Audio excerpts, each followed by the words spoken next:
The Journal of James Gough. Preface, written by his brother John Gough. That biography which describes the lives of such as have steadily directed their course through this world unto a better, in piety towards God and goodness of heart and life among men, seems, in a special manner, to claim our serious and attentive perusal. Some of these good men, from a view of being helpful and serviceable to mankind when they shall be no more in this state of mutability, have left behind them lively monuments of their experience of the work of sanctification and saving grace in them, reciting not only the occurrences of their lives, but the motives of their actions and the effect of those occurrences on the state of their minds, unfolding the gradual operation of the grace of God for their redemption from evil, and showing forth the fruits of the Spirit out of a good conduct. Herein leaving, as it were, the prints of their footsteps to lasting felicity, for their survivors to trace the path to the like glorious inheritance. Of this kind of biography we have had several tracts published in this society, and having perused them with much satisfaction and advantage, and been thereby animated to an ardent desire of treading the same path to blessedness, I am induced the more readily to forward the publication of the following sheets, and to recommend them to the solid attention of my friends, particularly to the youth of this generation. Reading and study, as well as every other occupation of our lives, are most properly and profitably employed in the pursuit and acquisition of those virtuous dispositions whereby we may please our Maker, fill up our stations in life with propriety, and be good examples in our generation. It is a matter of importance to all, but especially to this age, to be very careful and well directed in the choice of the books they read, as well as the company they familiarly associate with, that they be such as may make profitable impressions upon them. Books, being silent companions of the closet, communicate a good or evil influence according to the subjects they treat of and the manner in which they are treated, and have a secret but powerful effect upon the tender mind, and the Apostle's observation that evil communication corrupts good manners is, in my opinion, applicable to corrupting books as well as to corrupting companions.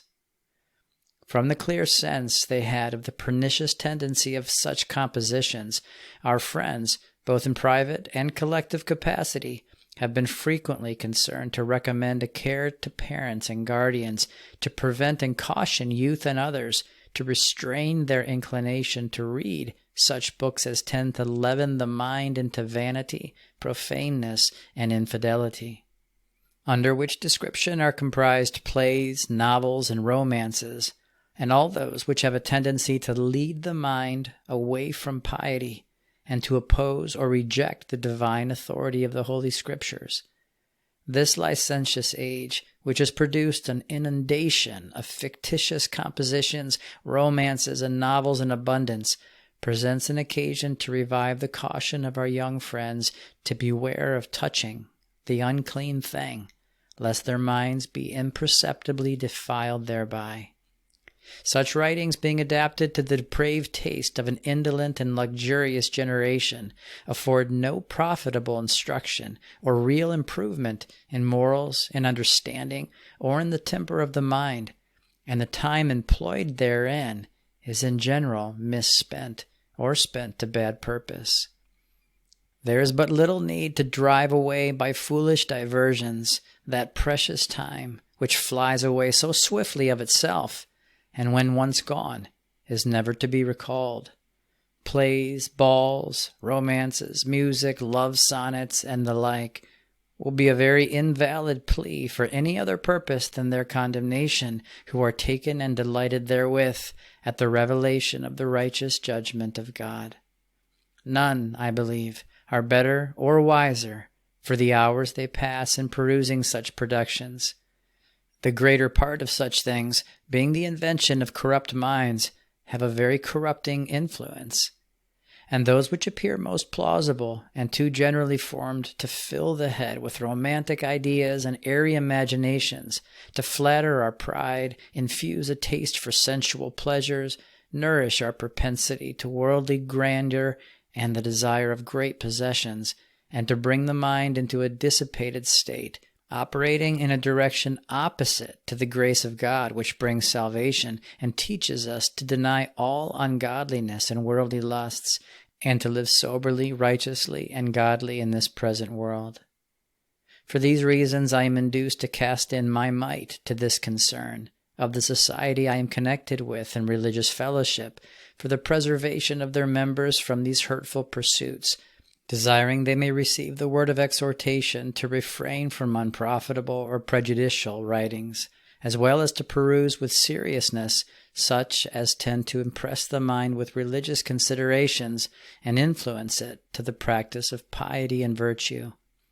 I have reason to believe it was a practice with the author of the ensuing pages to take frequent reviews of his life, keeping an account thereof, in order to take a more minute retrospection and to form a more precise judgment how he was prepared and preparing for the final account. This is a profitable, rational, and religious exercise which it might be advantageous for all to employ themselves in every day of their lives. At 3 different periods he commenced a review of the whole, I imagine with a more extensive view, but had proceeded only a little way in the last, when he was removed from this life. I have traced the last as far as it was carried forward, and the second to the end, and from that period, having collected what authentic materials I could, have in a supplement continued the narration to the end of his life. I have also annexed an epistle to friends in Ireland, which I found among the papers from which the following memoirs are compiled, which seem to be designed for publication, and in which there are many observations well worthy of the attention of those to whom it is addressed, and of others into whose hands it may fall. Introduction by James Gough. For my own future benefit, and for theirs too into whose hands it may fall, I am induced to commit to writing the following review of my days, now in the 66th year of my age. Since we are launched on the ocean of life, our principal care ought to be to steer our course through it to the port of rest and unmixed happiness, though it be through hardship and self-denial, since, if we fail of this at last, it is then too late to amend it. Could all the pleasures and advantages of this life be attained and enjoyed, perfect and unmixed, to its close, there would be no compensation for the loss of happiness in a future and immortal state. But those pleasures and advantages never can be so enjoyed by anyone unless his passions and inclinations are subject to the government of God, who alone ought to govern his creatures, and who discovers his will to the humble and attentive mind. The temporary enjoyers of the good things of this life may show an appearance of pleasure to ignorant spectators, while they seem to float without interruption in the midst of gratifications and amusements. Yet a secret worm is often felt by them, gnawing at the root of their exaltation and grandeur. It is the universal regard of omnipotence which rebukes them for letting loose the reins of their lusts or eager inclinations, designing thereby their timely reformation for their everlasting good. He often opposes the ambitious and proud in their career with the unwelcome discovery that they are engaged in other pursuits than those that heaven designed for them, not applying their precious time and talents to the great and good purpose for which they were given. Sometimes he displays the beauties and benefits of rectitude deserted by them, and sometimes the horror and sad consequence of persisting in the neglect or violation of duty thus discovered on the one hand, and counteracted by them on the other. Hence, too generally, disliking the check to present ease and pleasure, such as are entrusted with the means of doing good and helping others on their way, turn their attention from this omnipresent monitor, this faithful bosom friend, and fly to tempting vanities, to soothing deceptions, to amusing recreations, They lift their heads aloft among the envying multitudes and seek to drown his beneficial admonitions in their splendor, noise, intemperance, and dissipation. Many such I have known, who are now gone to their long homes, whom in my younger years I envied. I have been so foolish as to transfer my envy from them after they disappeared to their vain and short-lived successors, many of whom are also gone, and so will it be with the rest before long. And then what follows to those who have left their heaven behind them, who, assuming to themselves the direction that was due to God, have refused to reverence and obey his laws? Ah, then the enviers and the envied, like the blind led by the blind, fall into one abyss. Unfit for the regions of pure love to God and each other, or perfect peace, of joy unspeakable and full of glory, they are debarred from admission into them. Associated now with rebellious spirits, their bitterness, envy, resentment, eager desires ungratified, unceasing vexation and anguish descend with them in an unbodied state. A sensual, earthly mind is too much debased to relish the pure joys, or to suit the society of the spirits of the just made perfect. Goodness is painful to the wicked, being so contrary to the depravity of their nature. Heaven would be no heaven to them. A change of heart is necessary to be experienced by every man, from a state of nature to a state of grace, from earthly and sensual dispositions and affections to holy and heavenly, in order to be fitted for the fruition of, as well as the admission into, the kingdom of heaven. It is then the greatest wisdom, while time and opportunity are afforded, to use all diligence to attain that state of mind in which we may be prepared, when all the transitory delights, amusements, and desirable objects of this world fail, in order to be received into everlasting habitations. Our hearts ought to be filled with thankfulness to God, who in his universal love to mankind has provided for them a physician able and willing to heal all nations, to create clean hearts and renew right spirits in all who submit to him and follow his directions. But in order to attain this desirable state, we must make a total surrender of ourselves to the divine will revealed to us in daily self-denial and fidelity, persevering therein to the end of our days, ardent in our desire to do good and to be conformed to the mind of our Creator. The less we look unnecessarily into the world or covet its honors, favors, friendship, and greatness, and the more we look to God with a single eye and covet his honor, favor, friendship, and riches, the more shall we experience a growth in the very root and in all the branches of the divine life, that we may be as a chaste spouse to Christ in every desire and aim and every motion of the mind, and its companion the body too. Surely he ever merits it from us, even he who has graciously visited and from day to day invited and called us out of the spirit and ways of the world to join himself, in order to partake with him and his of pure peace and joy in the present life and infinitely in a future state. His call is to come out from among them and be separate, touch no unclean thing, and I will receive you, and I will be a father to you, etc. By this call were our honorable predecessors in the beginning separated from the spirit and ways of the world, and incited to refuse touching the unclean thing, or whatever sprang from an impure source, what persecution soever that refusal might cost them,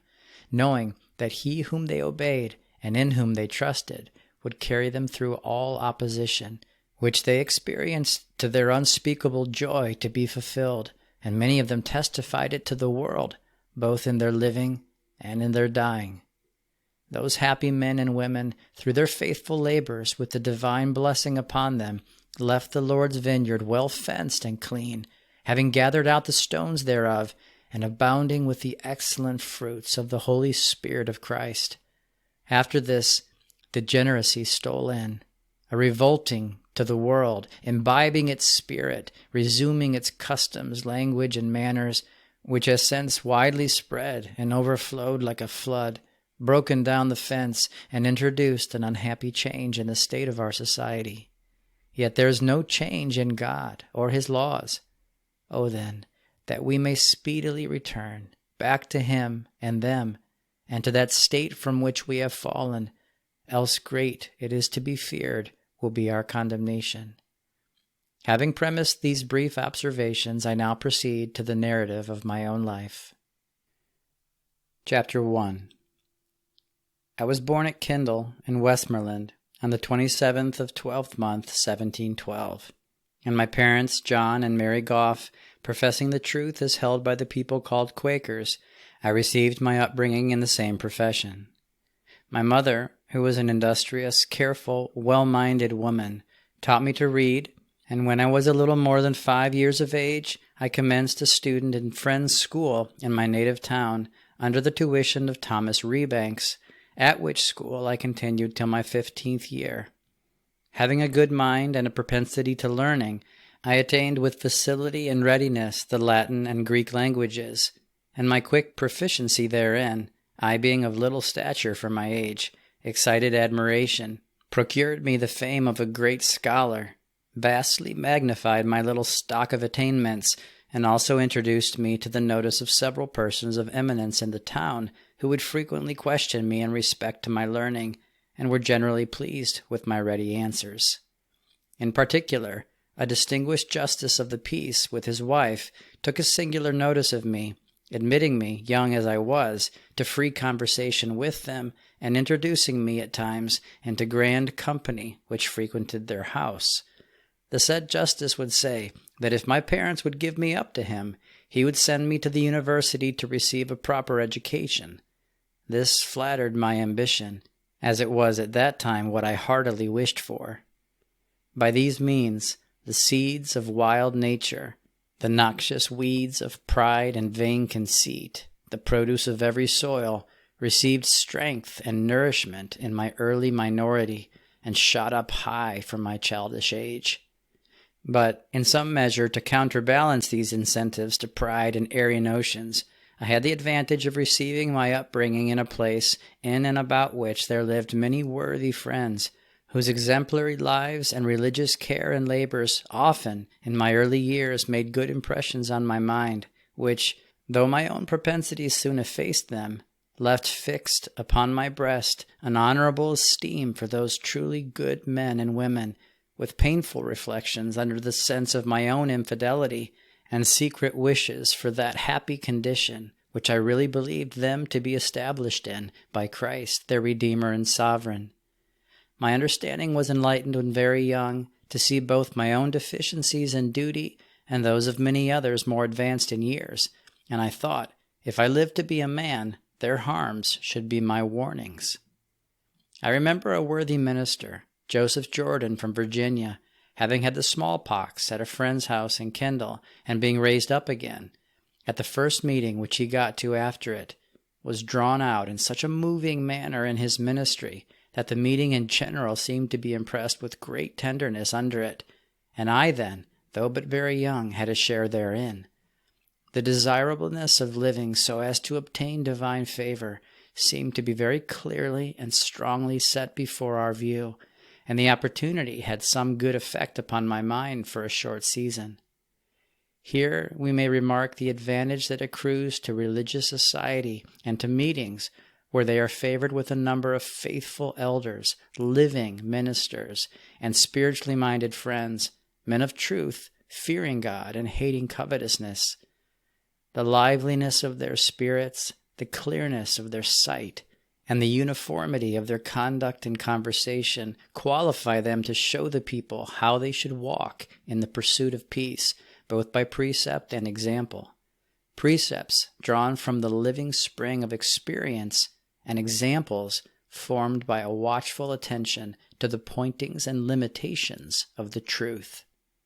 I remember some whose very countenances seemed to command awe and impress observers with serious considerations, as the salt of the earth, seasoning those among whom they walked with a sense of the truth which lived and predominated in them. Under the powerful influence thereof, these kept up meetings both for worship and discipline, and were enabled thereby to keep things in good order, as they themselves were a good savor in their allotments. On the other hand, we may observe that where the elders and active friends are not under this qualification, but under the form only, or allowing their hearts to go after their covetousness, secretly departing from under the influence of this divine seed, the cause and prevalence of truth too often decline among the different ranks of the people, as in the day when a standard-bearer faints. My mother made it her maxim in her plan of child-raising to accustom her children to useful employment, frugal fare, and to have our wills crossed, in order hereby to render us better fit to undergo any future hardships in life that might be allotted to us.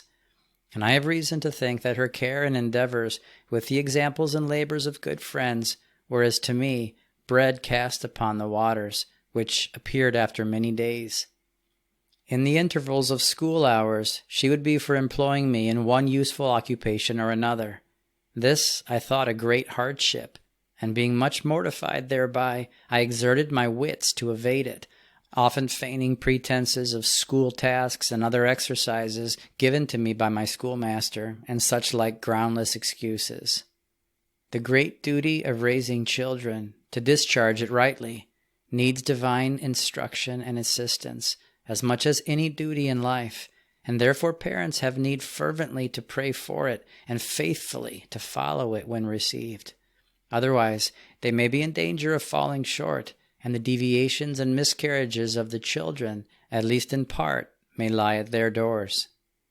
But if my mother might seem to err on the one hand, that is, that of severity, it is to be feared that the far greater number err on the other hand, that of indulgence and connivance, and that though the former be more painful for the present, yet the latter generally proves more pernicious in its effects and future consequences. I verily believe I have enjoyed a better state of health from being brought up in a hearty way, as my constitution was but weak and tender. Upon a review of my state at this age, my recollection represents it to me as a mixture of ambition, envy, craft, and deceit. But even then, a divine monitor was near me to manifest and reprove the corruption of my heart and the evil of my ways. I was sensible of my mother's anxious care for my preservation from evil and my attainment of good, but I eluded as much as I could the confinement which she thought conducive thereto, in keeping me under her own eye and out of the way of corrupting company. I loved liberty. I sought it with eagerness, frequently got it by craft, and abused it to my hurt, as inexperienced young people are apt to do. In this state, I well remember, I was afraid and ashamed to meet with good friends, such as I loved and honored, being inwardly convicted from the consciousness of my own vile and unguarded conduct. Sometimes I received from some of them the reproof that I deserved, and sometimes I thought their very silence rebuked me. At other times in their company, the love and desire of goodness revived with a strong force, but being withdrawn therefrom, yielding to temptation, often reinstated vice in its accustomed seat in my heart and in the direction of my conduct. I easily and clearly saw the wide difference between good and bad company, and how much the former was preferable. Yet the powerful allurements of the latter forcibly drew me into and held me fast in a wretched captivity thereto, manifestly contrary to my better judgment, which I fear is the case of many others.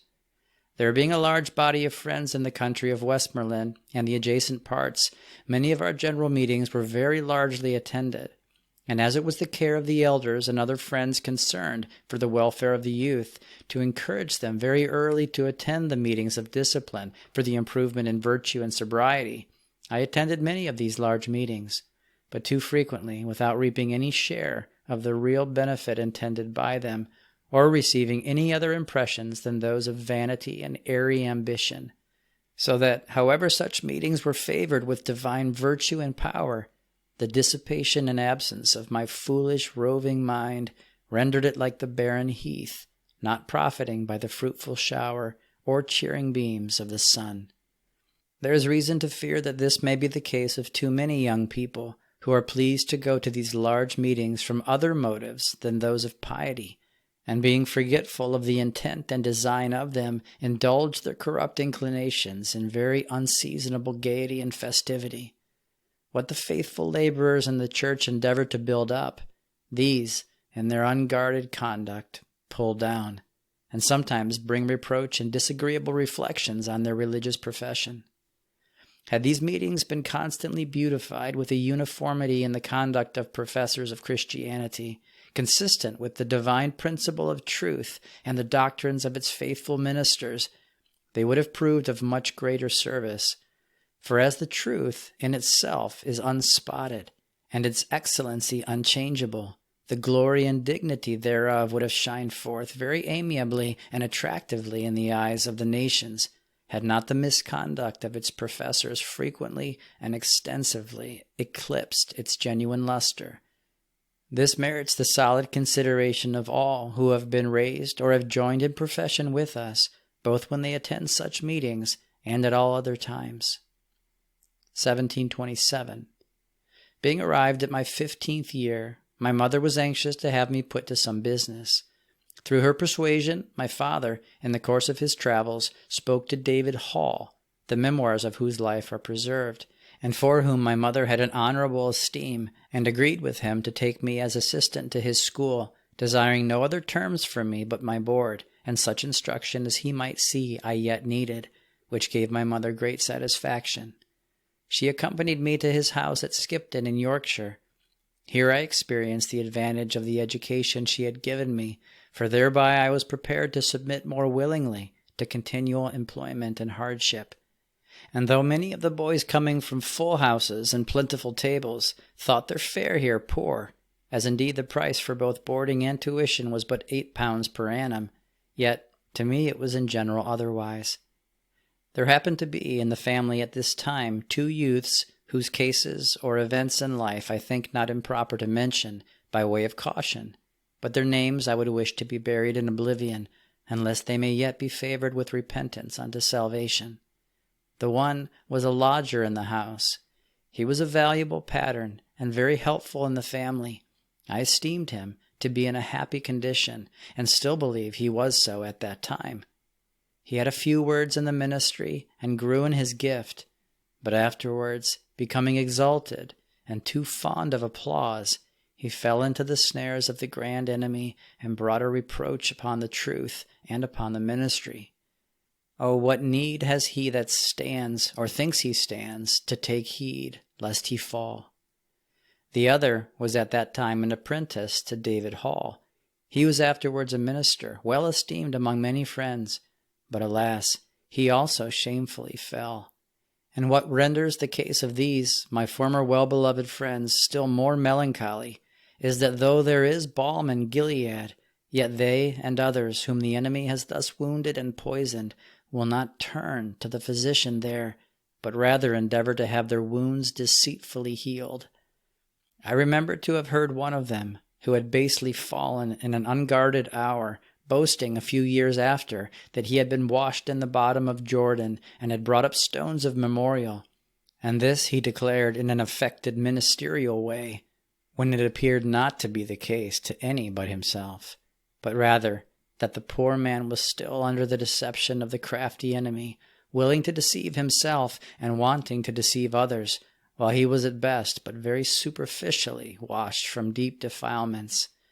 Judgment had not had its perfect work, though he was very willing to think, and to have it thought by others, that it had, and to evade that serious consideration that the most pure and righteous God is jealous of his honor, and requires our going clean through all that humiliation, labor, and patience which his light in the conscience discovers to be necessary for repairing the dishonor incurred. All palliations or softening excuses, all arts to conciliate human compassion and favor, are but like fig-leaf coverings, through which the nakedness of transgressors is manifest to all who are endued with true sight, and appear like daubing over destructive breaches with untempered mortar. But enough of this digression. wishing it may prove useful where needed. 1728. When I had stayed in my service at Skipton a little more than a year, my master gave me leave to return to Kendal to see my relations. He made me the bearer also of a letter to my father, wherein he signified that, considering my years, he approved of my qualifications and conduct, and offered wages for my future service. My mother took little notice of the offer, but was exceedingly rejoiced at the other part of the letter, as giving her better hopes on my behalf than she hitherto had. In the course of the succeeding year, by agreement between my father and my master, I spent 3 months with Richard Kennedy, writing master in Liverpool, to improve myself in writing and learn some branches of the mathematics. On 7th day, while here, having always a great propensity to see towns and places that were new to me, I went to see the city of Chester and lodged 2 nights at Peter Ledbetter's. In my return, by Eltham Ferry, which is 5 miles across to Liverpool, an elderly gentlewoman, having gotten some playbooks in the boat, I offered to read for her. As I was reading, some horses in the boat grew unruly, which terrified her very much, so that she put away her playbooks, and while we were in the boat, would no more touch them herself, or permit me to touch one of them. Many remarkable preservations I had in my younger days, but the most remarkable was during my residence at Liverpool, which happened as follows. One first day, in the afternoon, I went with some other boys boating in the docks, which, by means of floodgates, was kept so full of water as to keep the ships afloat, even when the tide was out. We rowed several times from one end of the dock to the other. At length some rude boys, that were stronger than we, took from us our oars, and this, in all probability, proved the means of our preservation. For now we found ourselves obliged to work our way with our hands by the ships to the upper end of the dock. Just as we reached it, we heard a noise as of the loudest thunder. Climbing up from the boat onto the quay, we soon found that the dock gates, being grown old, were broken down. The water, rushing out in a rapid torrent, bore down all that went before it, unsetting and greatly damaging several vessels that lay near. The frightful nearness of such a danger and narrow escape from it so affected my mind as to invade my sleep that night and repeat itself again to my imagination with aggravations of horror. At the expiration of my 3 months here, I went to Kendal yearly meeting, where my father, being just arrived from a journey in which he had made his way through Skipton, informed me that he had agreed with David Hall to bind me to him for 4 years longer. This was no agreeable intelligence to me, for although I honored my worthy master, yet everything else was not as I could wish it. I thought I could foresee much hardship to be unavoidably my lot, yet, as my father had so agreed, I thought it my duty to comply. I endeavored to put a good heart and face upon it, and so entered upon my part. During these 4 years my master was frequently abroad at meetings. He did not often miss the quarterly meeting at York, and sometimes attended the yearly meeting at London, and then the care of the students in and out of school lay heavy upon me. Both before my coming to Skipton and while I was there, I often had fresh desires kindled in my heart after redemption. I was clearly shown the necessity of it, and the danger of delays in a matter of such consequence, so that I left off playing for a time, thinking it great foolishness to squander my precious hours in play when in danger of my life, and that too forever. But the most particular time when the Lord reached unto me was at a meeting in our schoolhouse under the baptizing ministry of John Fothergill, whereby I was awakened to vigilance for a season, rising early and carefully attending to every step in my business and the duties of my station. But soon the fervor of this sacred flame abated, and I gradually fell back and became just what I was before. Yet I did not forget or wholly lose the sense of this day of my visitation, but often privately lamented my revolt, and continued still to maintain a good character among friends. I do not remember much more than what I have already intimated in general of these 4 years, except that one time, when my master was abroad, I thought myself hardly and unreasonably treated, and thereupon conceived a design to run away by night. it being moonlight. But that kind Providence, whose fatherly care was over me, when I was too little careful for my own well-being, withheld me. When the time proposed for putting my design in execution arrived, the pernicious consequences of such a procedure were so clearly manifested to my mind that I was discouraged from the attempt, and therefore concluded patiently to endure what might be permitted to befall me till the termination of the time contracted for might bring me my release in a reputable and conscientious way. Near the expiration of my time, I wrote to some of my friends, acquainting them that I intended to try some new place, and received a letter from my good friend John Wilson of Kendal, signifying that Alexander R. Scott of Bristol needed an assistant, and offered £20 per year. This offer I readily embraced. 1733. Leaving Skipton, and the yearly meeting at Kendal approaching, I went there, stayed a few days with my mother, and then set forward for Bristol. In my way, at Wolverhampton, standing at the door of the inn where I alighted, I saw a crowd of people passing by, and heard it was a Quaker's funeral. Whereupon I went to it, and our friend Joshua Toft, whom I do not remember to have seen before, attended it, and was raised up in a large and living testimony, whereby I was freshly reached and made considerably tender, and from there proceeded on my way, under renewed impressions of good upon my mind, to Worcester.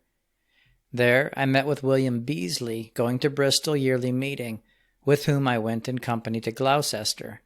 But my horse being tired, I was forced to leave him behind, and walked the greatest part of the remainder of the way in my boots. In a few weeks after, that worthy minister and elder John Richardson of Yorkshire landed in company with Robert Jordan from Pennsylvania, who bought my horse for the same price it cost me. My good master, Alexander R. Scott, was like a kind and tender father to me. He was the eldest son of the parson of South Molton in Devonshire, and educated himself at the University of Oxford, with intentions to fit him for the same function. But when he was just ripe for preferment, and might have had a fair prospect that way, his father being well beloved and respected among the great men in the country, he turned his back on all prospects of this kind, being convinced of the blessed truth.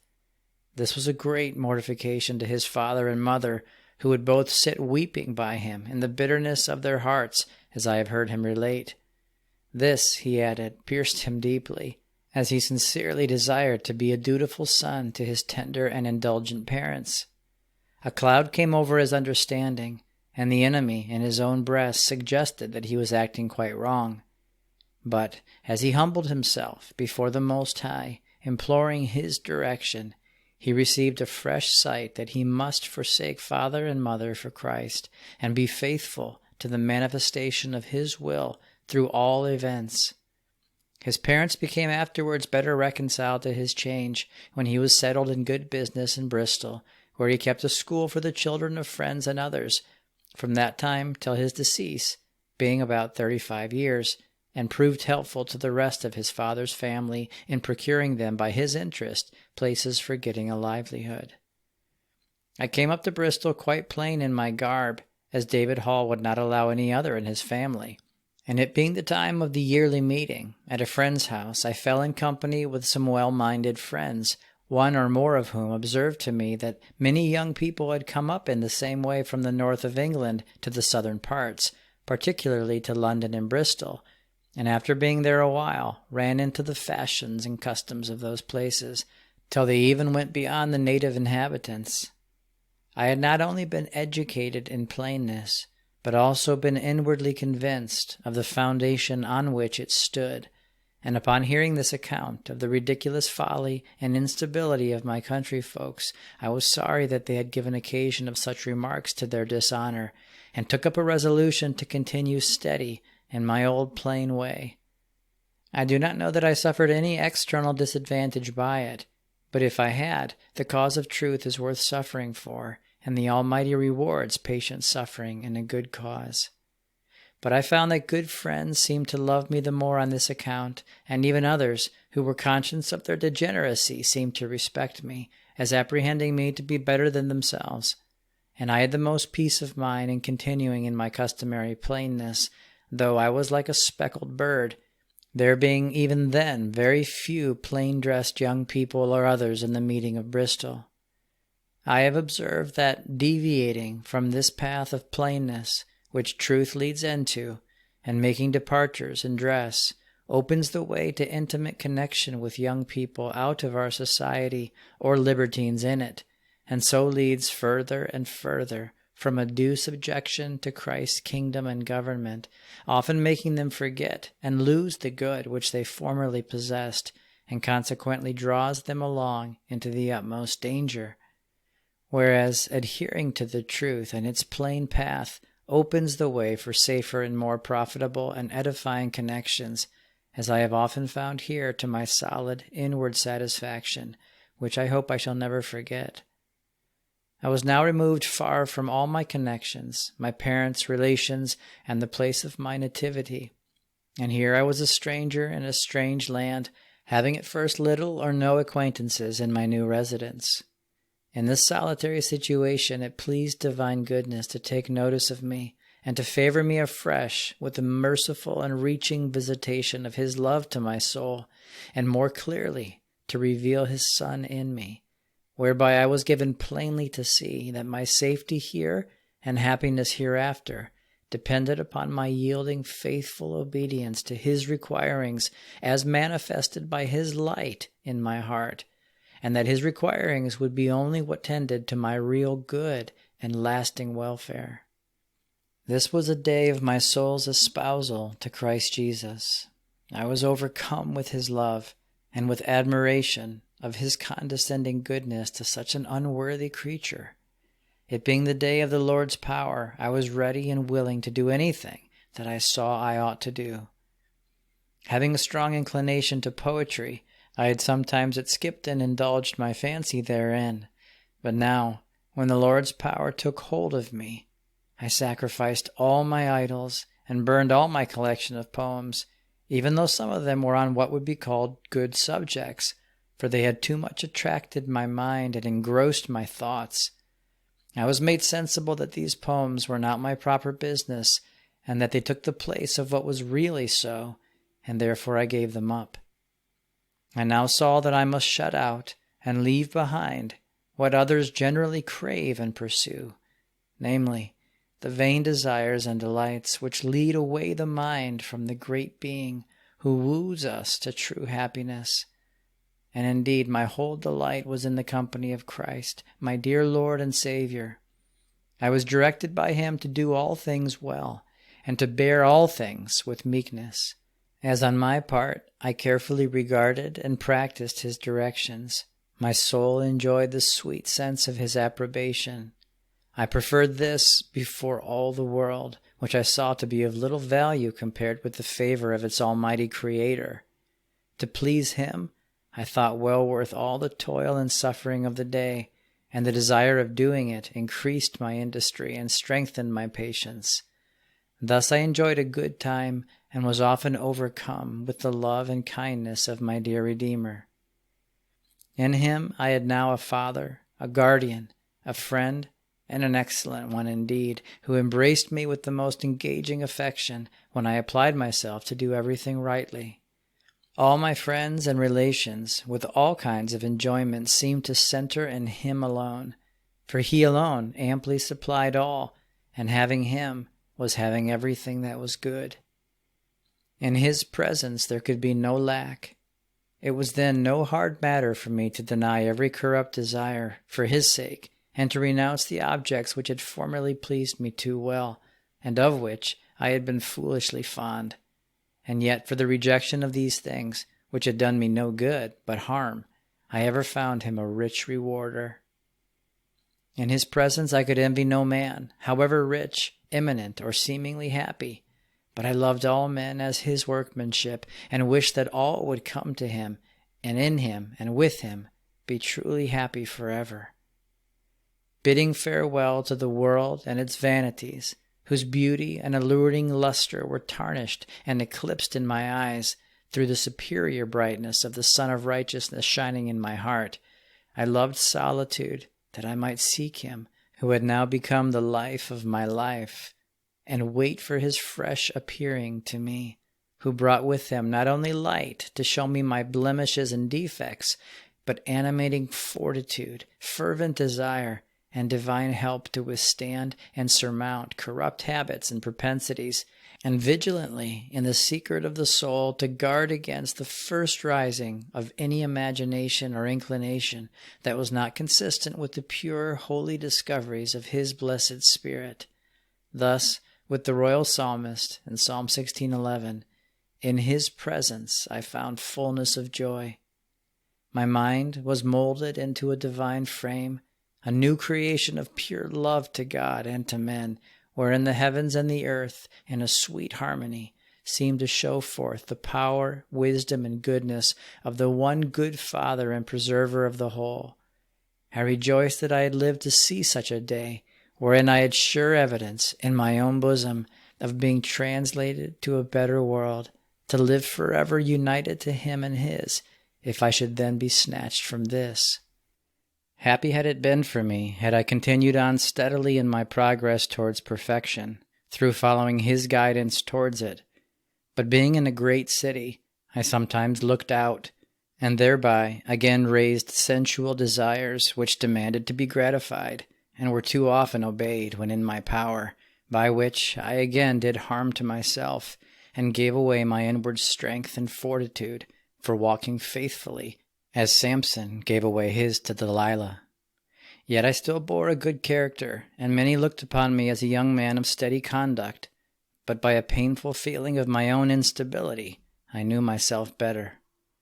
A good condition is easily lost, for lack of duly observing our blessed Lord's caution to watch and pray, lest we enter into temptation. While I observed this, I daily and hourly found the benefit of it, in my rising up and my lying down, and on my bed in the night season, having my heart and affections wholly set upon Christ, and the great end of his having given me an existence, blessing his name for so revealing his goodness to me, renewing covenant with him, and watching against every thought that had a tendency to carry away my mind and separate it from him. I rose early, implored him to direct me how to spend every part of the day most to the honor of his name, and to aid me to exert myself in the full discharge of my duty every way, and many times in the day, great peace and solid satisfaction flowed in my soul for attending to and following his internal directions. Everything went well and in proper order through this constant care to walk in an exemplary way, and act faithfully in the duties of my place and station in life. And many times, in the evening of a well-spent day, my soul overflowed with the sweet earnest of the heavenly and everlasting reward reserved for perseverance in well-doing. Sometimes, to everybody that I saw, I felt great love to rise in my heart, and a tender, well-wishing desire for them, that their souls might partake with mine of the hidden treasures of the unutterable love of Christ and the joy of his salvation. May I never forget the day of this his most engaging kindness, and of my espousals to him. I may say, truth is truth, unchangeably excellent, holy, pure, and perfectly good. It leads to everything that is best, and upholds in it, and rewards for every act and instance of self-denial in obedience to its dictates. Ever worthy to be admired, adored, reverenced, loved, and served by all the nations in the world, as that which alone would make all happy in true love, and preserve all in pure and spotless order everywhere. So would earth resemble heaven, and its inhabitants be linked in a holy, blessed society with Christ, with angels and the spirits of the just made perfect, and enjoying together the brightness of his presence, in whose presence is joy, and at whose right hand are rivers of pleasure forevermore. For this our Lord prayed to his Father on behalf of his disciples, "Sanctify them through your truth. Your word is truth."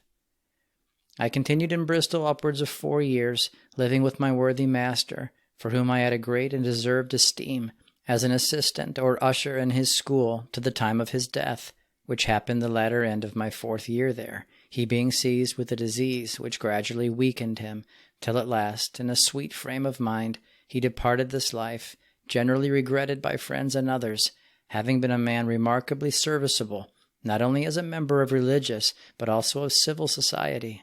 His character for integrity being so universal that he was very much employed in determining differences between his fellow citizens, either as arbitrator or umpire. So that to the blessing of a peacemaker he might seem to have a title above most. His funeral from the friars' meeting house was attended by a very great number of friends and others. 4 friends spoke publicly to a very crowded audience, namely James Tiley, Daniel Badger, Isaac Sharpless, and Thomas Gothrop. The next day the men's meeting elected Jonathan Nelson, schoolmaster of reading, to succeed him, and desired me to keep up the school till it might be convenient for him to come, which I did, and at his coming resigned it to him. 1737. Being informed that friends at Cork in Ireland needed a schoolmaster, I agreed to go there to serve them in that capacity. So calling to see and take leave of my brother, who lived with Thomas Bennet at Pickwick in Wiltshire, in the station of assistant to his school, I went from there to Gloucester, and was at the 2 meetings there on first day, which were poor small meetings. On second day I rode to Worcester, and stayed there at my kind friend William Beasley's over third day. The weekday meeting there was to me a tendering season, both in silence and under the lively ministry of old John Corbin. Towards the week's end I reached Kendal, where I stayed 2 or 3 weeks, during which stay my father took a fever and died. A day or 2 after his funeral I left Kendal and returned to Bristol, from which, after waiting some time for a wind, I took shipping for Cork, in company with Dr. Ruddy of Dublin, who had been at the yearly meeting in London and among his relations in Wiltshire, and was also waiting for passage to Cork. I was affected with an awful impression on my first embarking, which put me on considering on what foundation I ventured my life upon the water. On that point I was soon favored with inward satisfaction and resignation to divine providence. The wind being unfavorable, we had a very tedious passage, being 10 days on the water, from Pill to the Cove of Cork. It was late at night when we landed at the cove, and next morning went up in a boat to Cork, where I lodged about 2 weeks at Jonas Devonshire's, a friend of a large estate, his 2 sons being under my tuition, and afterwards boarded in a friend's family until I married. The meetings of friends in Ireland, and particularly in the province of Munster, not lying so contiguous as in many parts of England, could not so conveniently be joined together to constitute monthly or men's meetings for transacting the affairs of the church. In these parts, each particular meeting was a men's meeting in itself, and some of the meetings being greatly reduced in number, it became the concern of friends to recommend to the larger meeting nearest to them the care of visiting these little meetings frequently, to inspect their state and to help them by advice and counsel as occasion might require. 2 of these meetings, those of Brandon and Youghal, were under the care of Cork's men's meeting, which was constant in appointing visits to them at the stated times. Being now a member of the Cork men's meeting, to which I was recommended by certificate from Bristol, it fell to my lot, in company with many other friends, to go upon a visit to the meeting of Youghal, where I met with Mary, the daughter of John and Martha Dobbs, of the said town, a plain and orderly young woman. I found my affections closely engaged towards her, and having proposed to her parents my desire to address her in order to marriage, and obtained their consent, after some time we were married there, according to the good order used in our society. John Dobbs, her father, being convinced of the truth while he was a student at the University of Oxford, was, for his fidelity to his religious convictions, disinherited by his father, Richard Dobbs, Esquire, of Castle Dobbs, near Carrickfergus, of an estate worth several £100 per annum, he being his eldest son. My father-in-law, having studied medicine at the college, practiced it with good success and great Christian charity to the poor, so as to save little from his income that way.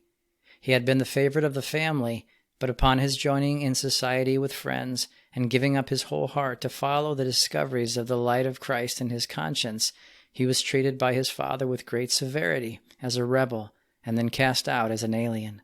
so that he might well be said to have forsaken father and brethren and sisters and houses and lands for Christ's sake, and like faithful Abraham, to have offered up to the Lord whatever was dearest to him in this world, and to have trusted in God, which was doubtless counted to him for righteousness. Being beloved by friends, he was urged by some to have recourse to the law for the recovery of the family estate as his birthright, which he had done nothing to forfeit, and assistance was offered him for doing it. Whereupon he was prevailed upon at length to make a beginning at this, but not having that inward peace with Christ which he preferred before all the world, in the first steps of contention he put a stop to all further proceedings, and rather chose to confide in God without it. For a more particular account of him, see the Collection of Friends' Sufferings, Volume 2, and Dr. Ruddy's History of the Rise and Progress of Truth in Ireland. Of him, I have only to add that he made a joyful and happy exit out of this world in an exceedingly thankful and triumphant state, with a full assurance of going to live forever in a better. He died about 7 or 8 months after our marriage. His wife, Martha Dobbs, was convinced of the truth before their marriage by the dying expressions of that handmaid of the Lord, Deborah Sandham. She had a few words of public testimony in meetings, survived her husband some years, and died in a good old age, having been a heavenly-minded woman. Previous to my marriage, a small lot of ground was offered for building upon, which was very convenient to my school, and the carpenter, reckoning that he could build a small, neat house for the sum that I could then spare, having in my employment in Bristol and here saved so much, I ventured, in conjunction with a friend, to take the ground and build upon it, and the house was finished a few weeks after our marriage. But the cost of it came to double the sum the carpenter had proposed it might be built for. This and some other things filled me with gloomy apprehensions, and I became very dejected in my mind in consideration of my circumstances, finding I had gone too far, and owed what I was not able to pay. However, as my intentions were honest, and my anxiety great that I might not by any misconduct blemish the truth, which the Lord had instructed me so highly to prize, by industry and frugality, and through divine assistance, in some time I got over this difficulty, and paid every farthing. It may perhaps appear to some that the recording of such transactions is of little importance or edification to uninterested readers, but it has not appeared so to me. The account of these difficulties, which, for lack of due care and forethought, and a constant and deep attention to the unerring guide, we fall into, though humiliating, may perhaps be no less useful for caution than those experiences which we can review with more heartfelt satisfaction, and are for encouragement and imitation. Truth has ever led to integrity, punctuality, and upright dealing in our outward affairs, and to limit ourselves to few needs and a humble condition in life, rather than invade or risk the property of other men. We cannot all get a great deal of the treasures of this world, nor is it necessary to our well-being. For a man's life consists not in the abundance of the things he possesses, but we may all live upon a little, if our minds are kept humble, and the sensual appetites are subjected to the cross of Jesus Christ. My view in relating how I was, unintentionally indeed, involved in this embarrassing circumstance is for a caution to inexperienced young persons to be very considerate and careful in their expenses, that they neither lavish them on things needless or superfluous, nor in things otherwise convenient and lawful in a measure disproportionate to their ability to support clearly out from their own, with honor, reputation, and a good conscience. For in some circumstances, things lawful in themselves are not lawful or expedient for them, and great care must be taken that the profession of truth may not suffer reproach by anyone's miscarriage, as has happened in too many cases, to the great regret of the honest and right-minded of our religious society. Furthermore, the narrative of these difficulties and anxieties that attended my first setting out in the married state seems to me to convey this instructive lesson to all single young persons who are not yet well settled in some business proper to maintain a family, that if they would do well in the world, they should not be hasty in this weighty affair, but consider wisely before they proceed towards it. While single, they have only themselves to care for, and if they keep their hearts stayed upon the Lord, which is far easier for them to do than when weighed down under a load of cares and encumbrances, and come up faithfully in the way of their duty, they will be happy. And by all means, let them beware of entering into this most weighty covenant of marriage, which is for life, and upon which the happiness or unhappiness of this life very principally depends, and by which that of the next life may be promoted or retarded, until they see that the Lord opens their way and conducts them in this. Then the marriage will be honorable, the married will be like-minded, standing in the counsel of best wisdom. They will be truly helpmates to each other, both in temporal and in spiritual concerns,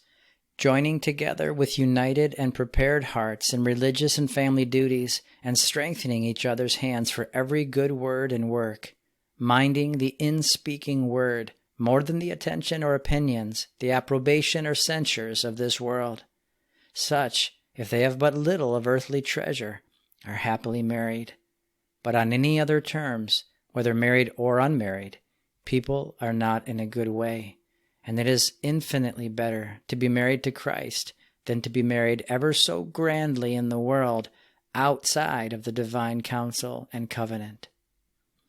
As I had a religious desire in my choice, and that I might be rightly directed therein, I had reason, on the whole, notwithstanding these outward discouragements aforementioned, to hope that I was so.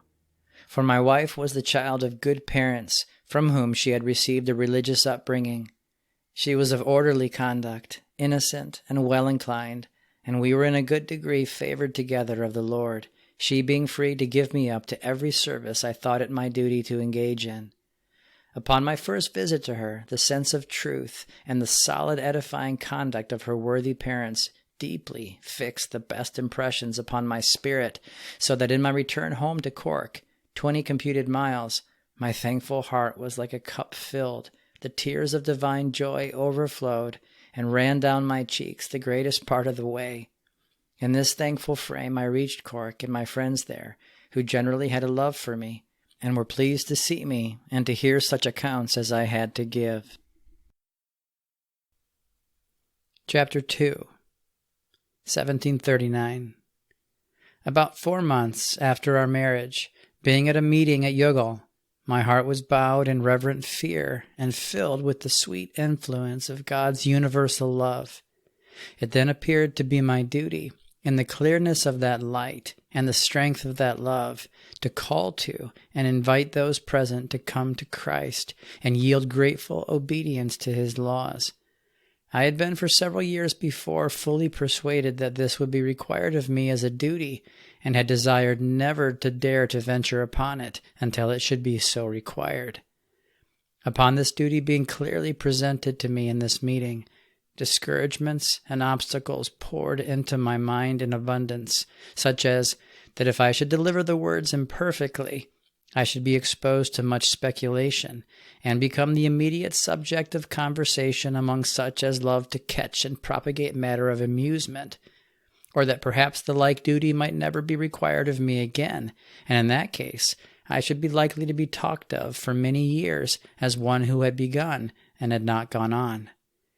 Instances occurred to me of those who had preached among us for a time, and had either dropped it and fallen away, or had on one account or another incurred a public and general dislike or disgrace, and that therefore it might be safer and better for me to rest quiet with good wishes for the people, and to exhort in a more private way, as I might have opportunity and a fresh concern upon my mind.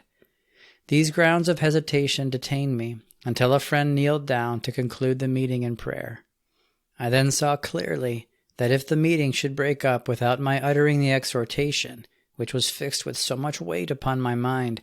I should unavoidably incur the stings of conscious guilt and the crime of disobedience. Therefore, not attending to the friend's public prayer, my mind was earnestly and closely exercised in mental supplication to the Almighty, that he would give ability to be faithful. I had a hard struggle and conflict on this occasion, but at length the power of divine faith prevailed to the shutting out and putting to silence all manner of discouraging apprehensions, and when the prayer was ended, I dared not sit down, fearing I should not have power to rise again in time. But turning about to the meeting, and seeing some of the people staring at me in the face, such was my weakness that I raised up my hat, and holding it before my face, I spoke the words which had lain with weight upon my mind, and then sat down. A flood of divine joy poured into my heart and filled it all that day. I went on in this frame of mind into several friends' families, and my heart, Being still melted with divine love, the tears of joy and thankfulness flowed down my cheeks,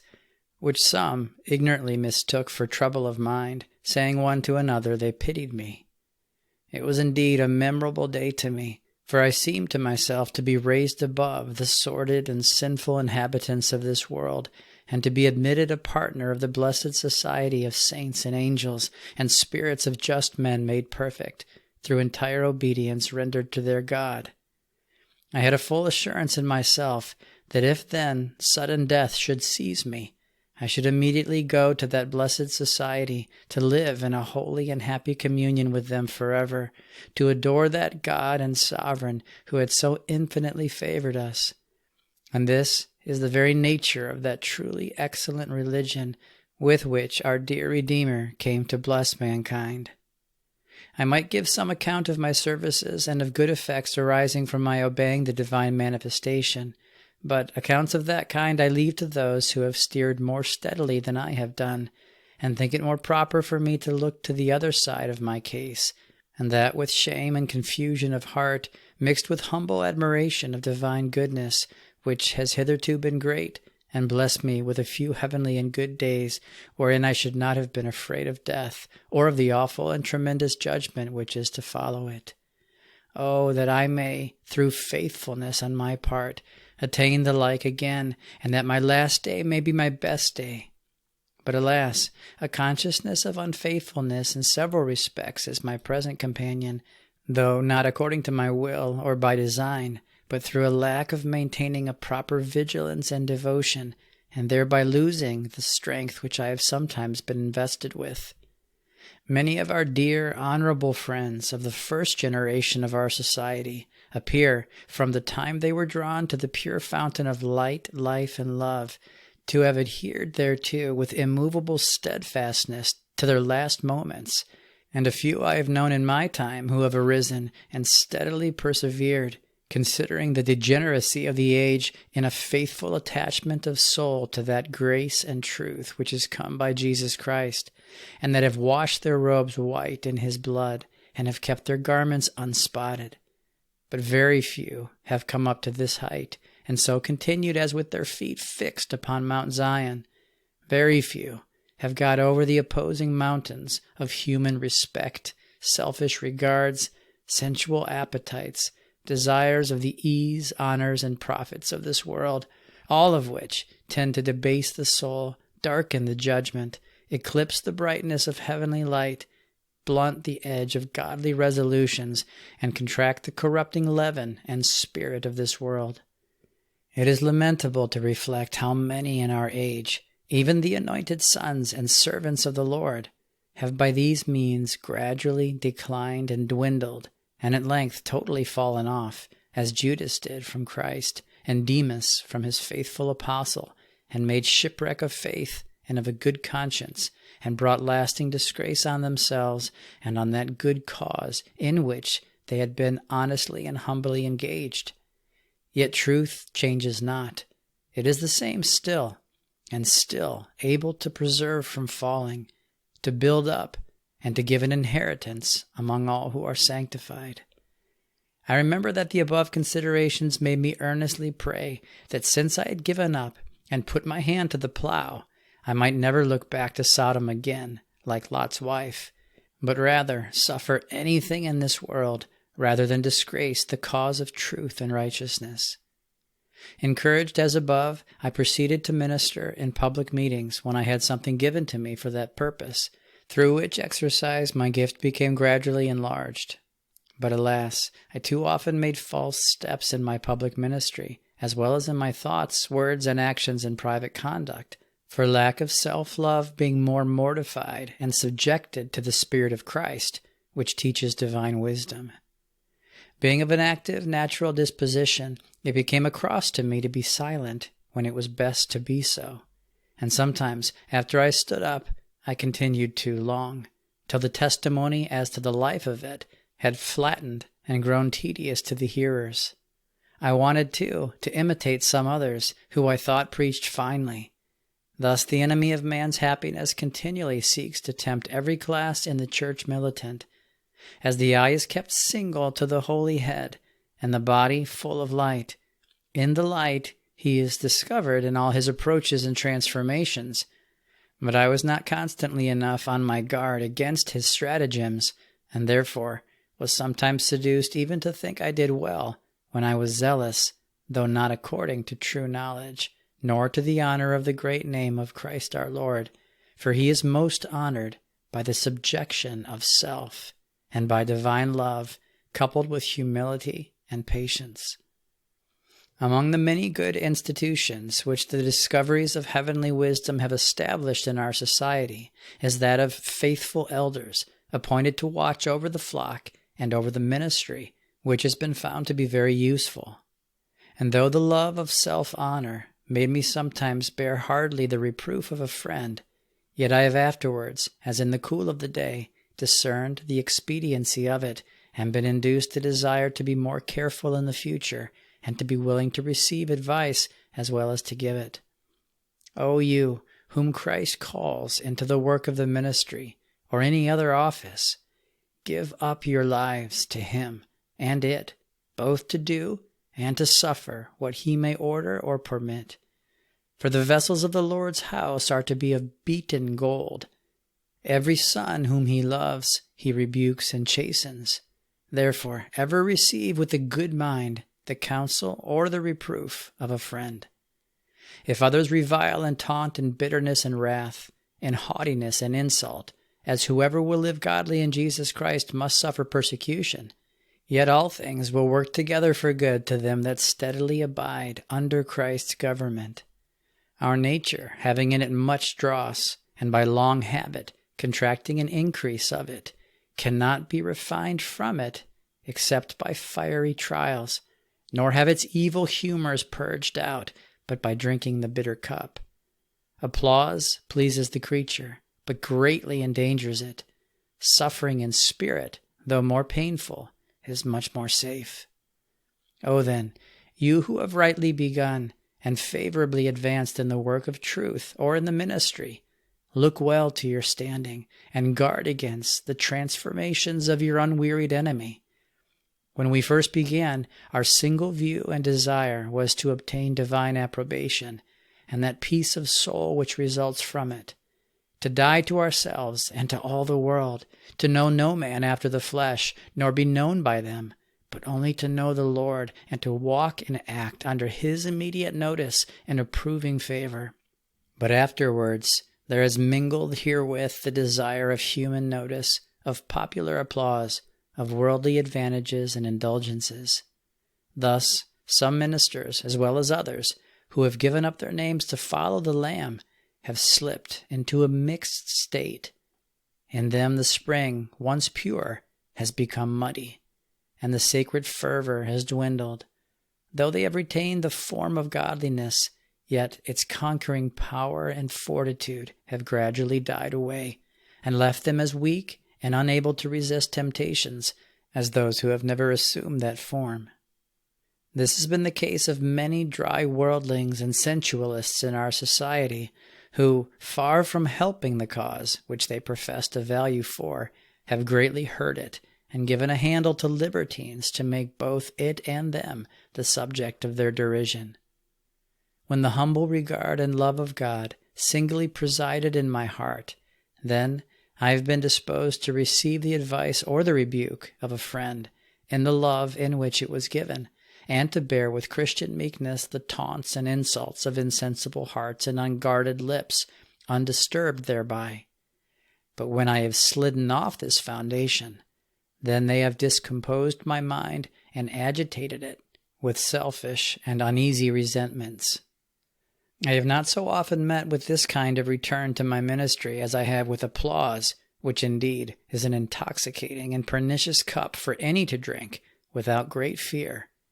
It raises the spirits with a false alacrity, elevates the mind with self-conceit and an imagined superiority to others, leads into evil emulation, and even to slight those who are in a much better state, dwelling in the valley of humility, subject to Christ, the beloved of their souls. It is hard for the creature not to be pleased with praise, and to offer it to him to whom alone it is due, or, after being at any time signally honored, to return like Mordecai, dismounted, stripped of the royal robes, and to sit in a silent, abject condition at the king's gate, waiting on him in poverty of spirit. As applause is dangerous, so the affections of the people, if not kept under proper government, have a snare in them, as indeed has every object of our senses, without maintaining an inward watchfulness. These things not being the proper mark or prize of a minister or of a Christian. It is base to play the harlot with corrupt self, and deck it with the Lord's jewels. For if we take these rewards of our labors, we are in danger of losing those which He gives to the faithful, which is the one true and durable reward. The Spirit of the gospel directs us to submit ourselves, or to give way one to another, to be abased, and to prefer others,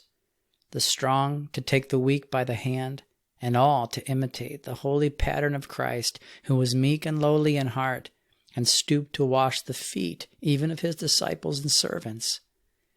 It was He, by His Spirit, who not only raised up a living ministry in our society, but by the same Spirit animated our faithful predecessors to establish a healthy discipline therein, upon the same foundation, and raised up and gifted men and women for valuable services, conducing to the edification and strengthening of one another in piety. Often have I sat in meetings of discipline greatly humbled, tendered, and revived in my spirit, with fresh resolution to renew my diligence in my journey heavenward. One branch of this discipline, namely the institution of meetings of ministers and elders, I highly regarded. For when we have, in a sense of our entire inability without His help, prostrated ourselves together before the Most High God, He has graciously vouchsafed to open the living springs of counsel, suitable to the several states and stations present,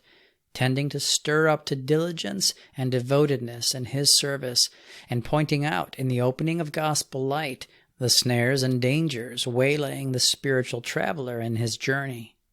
Often have these meetings, when we have been thus prepared for them, cemented us together in a humble engagement of soul towards God. Tender love has abounded, which has made us dear one to another as children of one family, and fellow laborers in the highest and best cause.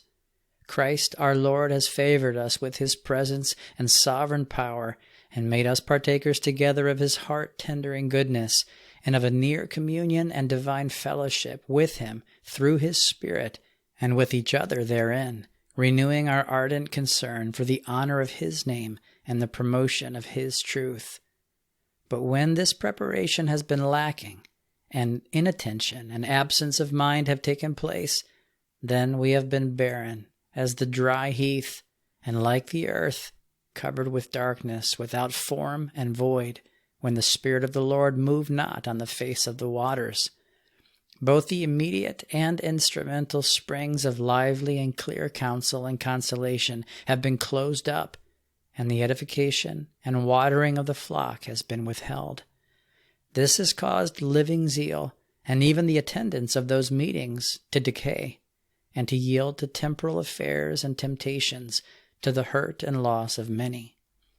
May these considerations move ministers and elders more particularly to seek after the preparation requisite for assembling in the name and the power of Jesus Christ, and under a renewed concern for their individual preservation, as well as for that of their brethren and sisters, that they may thereby be comfortably enlivened and enliven one another to all goodness as men and women redeemed from this world, and fellow citizens of the New Jerusalem. Then of great and valuable benefit indeed would these solemn meetings be, as heretofore, when faithful laborers in the Lord's service dignified, adorned, and upheld them. When I had resided about 3 years in Ireland, my brother John, whom I left in the service of Thomas Bennet, at Pickwick, as mentioned before, being desirous to fix his residence in the same nation with me, at the expiration of his 4th year there, resigned his place of assistant to that school in order to remove to Ireland, and going first to see our mother and relations at Kendal, she concluded to accompany him in order to pay us a visit of a few weeks, and about the middle of the summer 1740 they both arrived at Cork. After about 5 weeks' abode with us, my mother inclined to return home, and I had a concern on my mind to visit my native country in the service of truth, for my brother's arrival opened the way to set me at liberty, he willingly taking charge of my school in my absence. I concluded to accompany my mother in her return, and having laid my concern before the men's meeting and obtained their certificate, and soon meeting with a vessel bound to Whitehaven, we embarked therein and had a favorable passage, being only about 48 hours from port to port. This journey took me upwards of about 5 weeks, in which time I visited the meeting of friends pretty generally throughout the countries of Cumberland, Westmoreland, and Lancashire, and part of the north of Yorkshire, being frequently much favored by the master of our assemblies, and often enlarged in the love of the gospel among my former relations, friends, and neighbors, many of whom were glad to see me, and I was nearly united to them in the unity of that one spirit and bond of peace. The following is a note from the editor, John Gough, brother of James Gough. Here a sheet of the original is lost, which I have not been able to recover. I regret the loss, not only as it occasions a chasm in the narration, but by the recollection I have of my brother's epistolary and verbal relations of this journey, I apprehend we are deprived of some occurrences worthy of preserving. One, in particular, I have heard him relate in terms so lively and affecting, as indicated it had fixed a deep impression on his mind, so that I think he would not pass it unnoticed. When he came to Pardshaw meeting in Cumberland, he received intelligence that our ancient, valuable friend, that faithful minister of the gospel in his day, James Dickinson, was then confined by sickness and apparently near his close, whereupon he went to pay him a visit and found him in such a happy, heavenly frame of mind as made the opportunity very tenderly affecting and edifying. Raised above the world he was departing from, and well prepared for that celestial dwelling place he was favored with the lively hope of being shortly admitted into. In this, his concluding scene, among other affecting expressions he related of, I recollect the following. He said, "I have served the Lord and his truth in my generation, and now I feel the blessed reward thereof. The accuser of the brethren is cast down as to me, and my peace with God is sealed forever." This, he related, was delivered in such a feeling, powerful, and affecting manner as greatly tendered his spirit and left the best impressions upon it, animating him to fresh and ardent desires so to fulfill his ministry and to walk through life as that he might die the death of the righteous, and that his last end might be like this. And indeed, what scene in this life more dignifies humanity? What school is more profitably instructive than the deathbed of the righteous, impressing the understanding with a convincing evidence that they have not followed cunningly devised fables, but solid, substantial truth, that there is a measure of divine light and grace in man, which, if duly minded and obeyed, is sufficient to preserve through all the vicissitudes in life, to give him the victory over his spiritual enemies, and in the end, over death, hell, and the grave. Returning to his journal. I was at a general meeting at Cork, about 4 miles from Kendal, which was eminently favored, and after it went to lodge at Lydia Lancaster's, a valuable minister and a mother in Israel. Next morning, went to their meeting at Colt House near Hawkshead, and after meeting went to William Rawlinson's to lodge. Next morning, in very wet, stormy weather, I went to Height meeting. Most of the friends belonging to it lived at some miles' distance, yet they generally attended, and I believe were thankful that they did so. The cementing virtue and power of the gospel so prevailed therein. After meeting, I went with James Rawlinson's family to his house at Firth. His daughter Jane had for a little while past appeared at times in the public ministry in our meetings. So much tenderness and inward fervency towards Christ, the beloved of her soul, prevailed in her, as to make very deep and lively impressions upon my mind. The next day, that family accompanied me over the sands to a meeting at Swarthmore, and I returned with them, and from there back to Kendal. The said Jane Rowlandson afterwards married George Crossfield, became a valuable minister, visited Ireland twice while I lived there, and the continent of America once. In the course of this journey, I was favored with the company and countenance of various friends, whom in my younger years I had held in estimation, by reason of the good impressions I received from their exemplary lives and labors, as before noted in its place. My former master, David Hall, treated me with affectionate respect. He had buried his former wife, who was my mistress, and married again. He and his wife accompanied me to a meeting at Ayrton. I lodged at Thomas Anderson's, a friend in the ministry, who visited Ireland in company with David Hall. He was blind, but exceedingly pleasant and cheerful. The next morning, being a hard frost, I went with the said Thomas and other friends over a great hill to a monthly meeting at Settle. By me in the gallery sat Julian Franklin, a good old woman, nearly 90 years of age, and a good meeting it was. At and about Kendal also I had much of the company of that honorable minister and elder, James Wilson, who, as a nursing father, encouraged and strengthened me in the service I was engaged in. His conversation was often pleasant, instructing, and edifying. One remarkable passage he related, I think worthy of inserting, which was to the following purpose. In his younger years, having been educated in the established religion, or Church of England, so called, he had conceived a very contemptible opinion of the people called Quakers and their principles, and at a public house, falling in company with some others of like sentiments, this people became the subject of their discourse. And as they were expressing their sentiments of contempt and dislike of them pretty freely, a person of some note, who had been an officer under Oliver Cromwell, came into the room, and overhearing their discourse, observed to them in substance, that he apprehended their prejudice towards this people arose from their lack of knowing them. For my part, he continued, I entertain very different sentiments of them. And perceiving them struck with admiration to hear him, whom they looked upon as a man of sense, as well as consequence, express himself after this manner, he proceeded to the following purpose. You seem to wonder that I express a favorable opinion of the Quakers. I will inform you of the reason.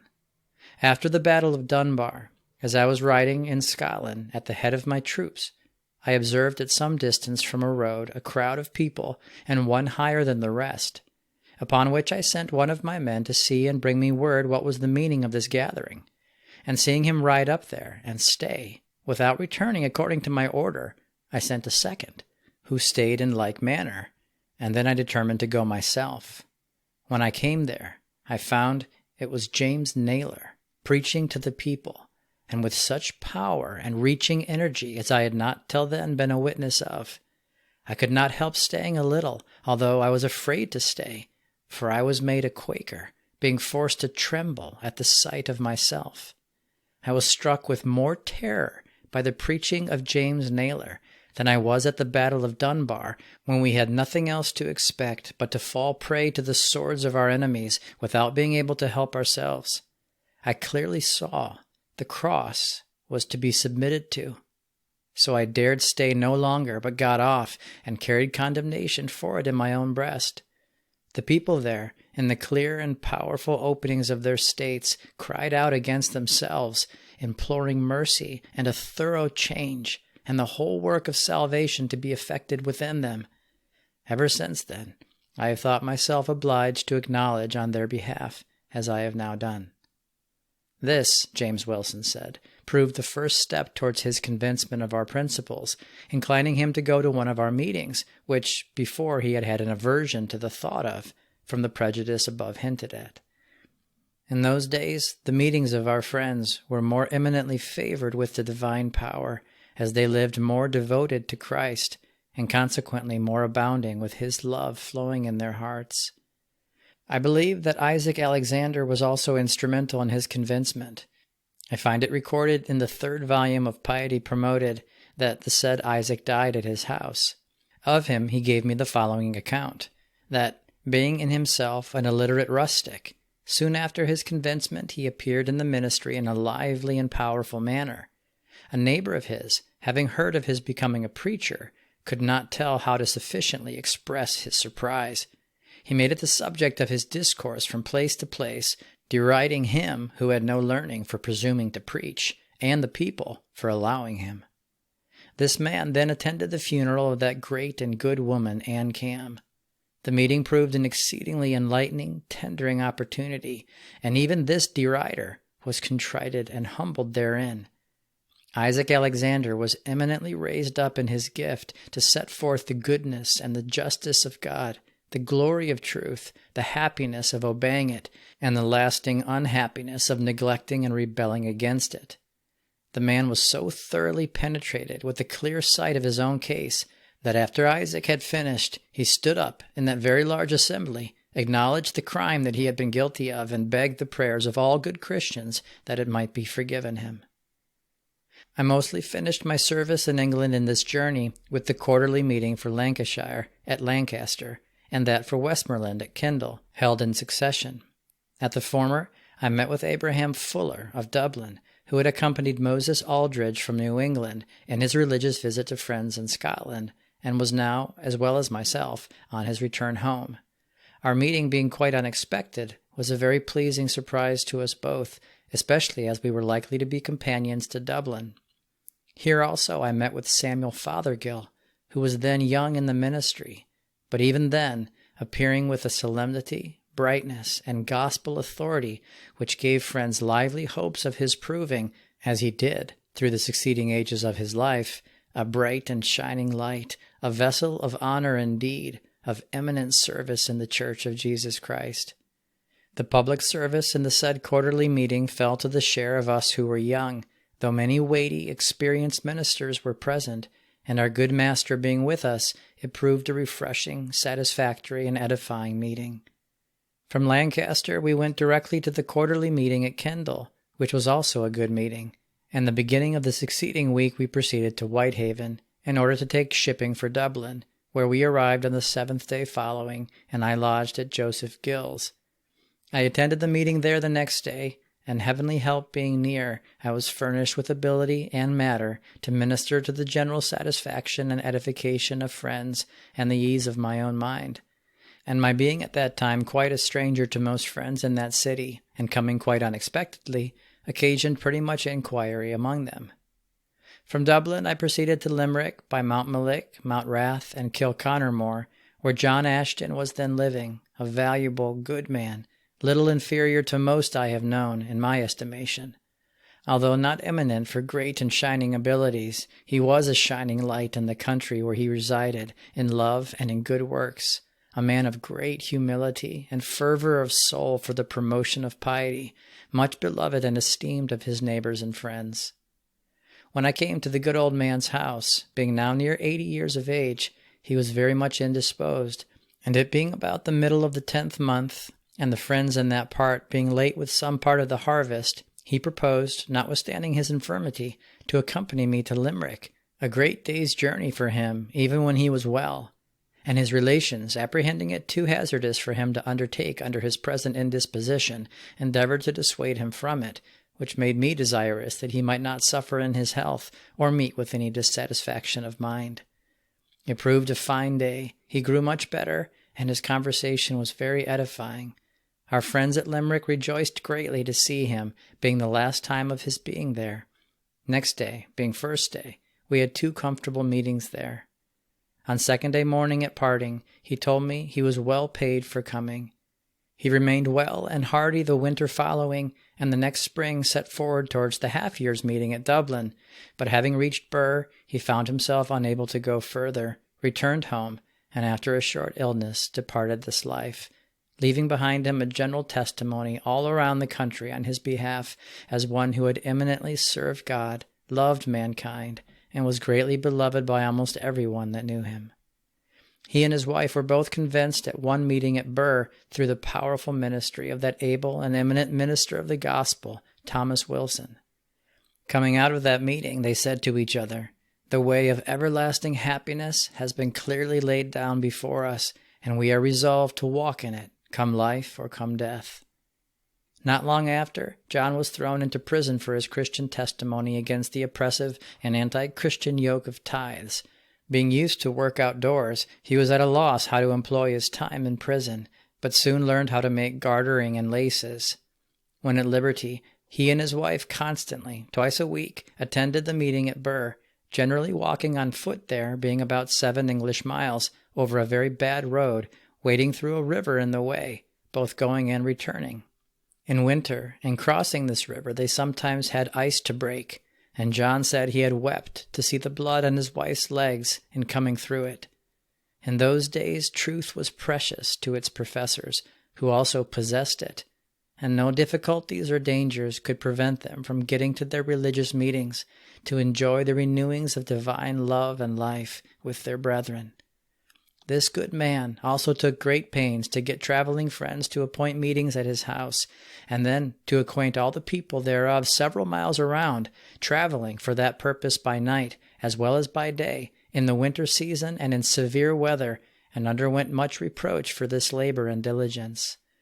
He was blessed in it, both inwardly and outwardly. Many came to the meetings at his house. Several were convinced of the truth, and in process of time a meeting was settled there and grew larger than that of Birr, out of which it had sprung.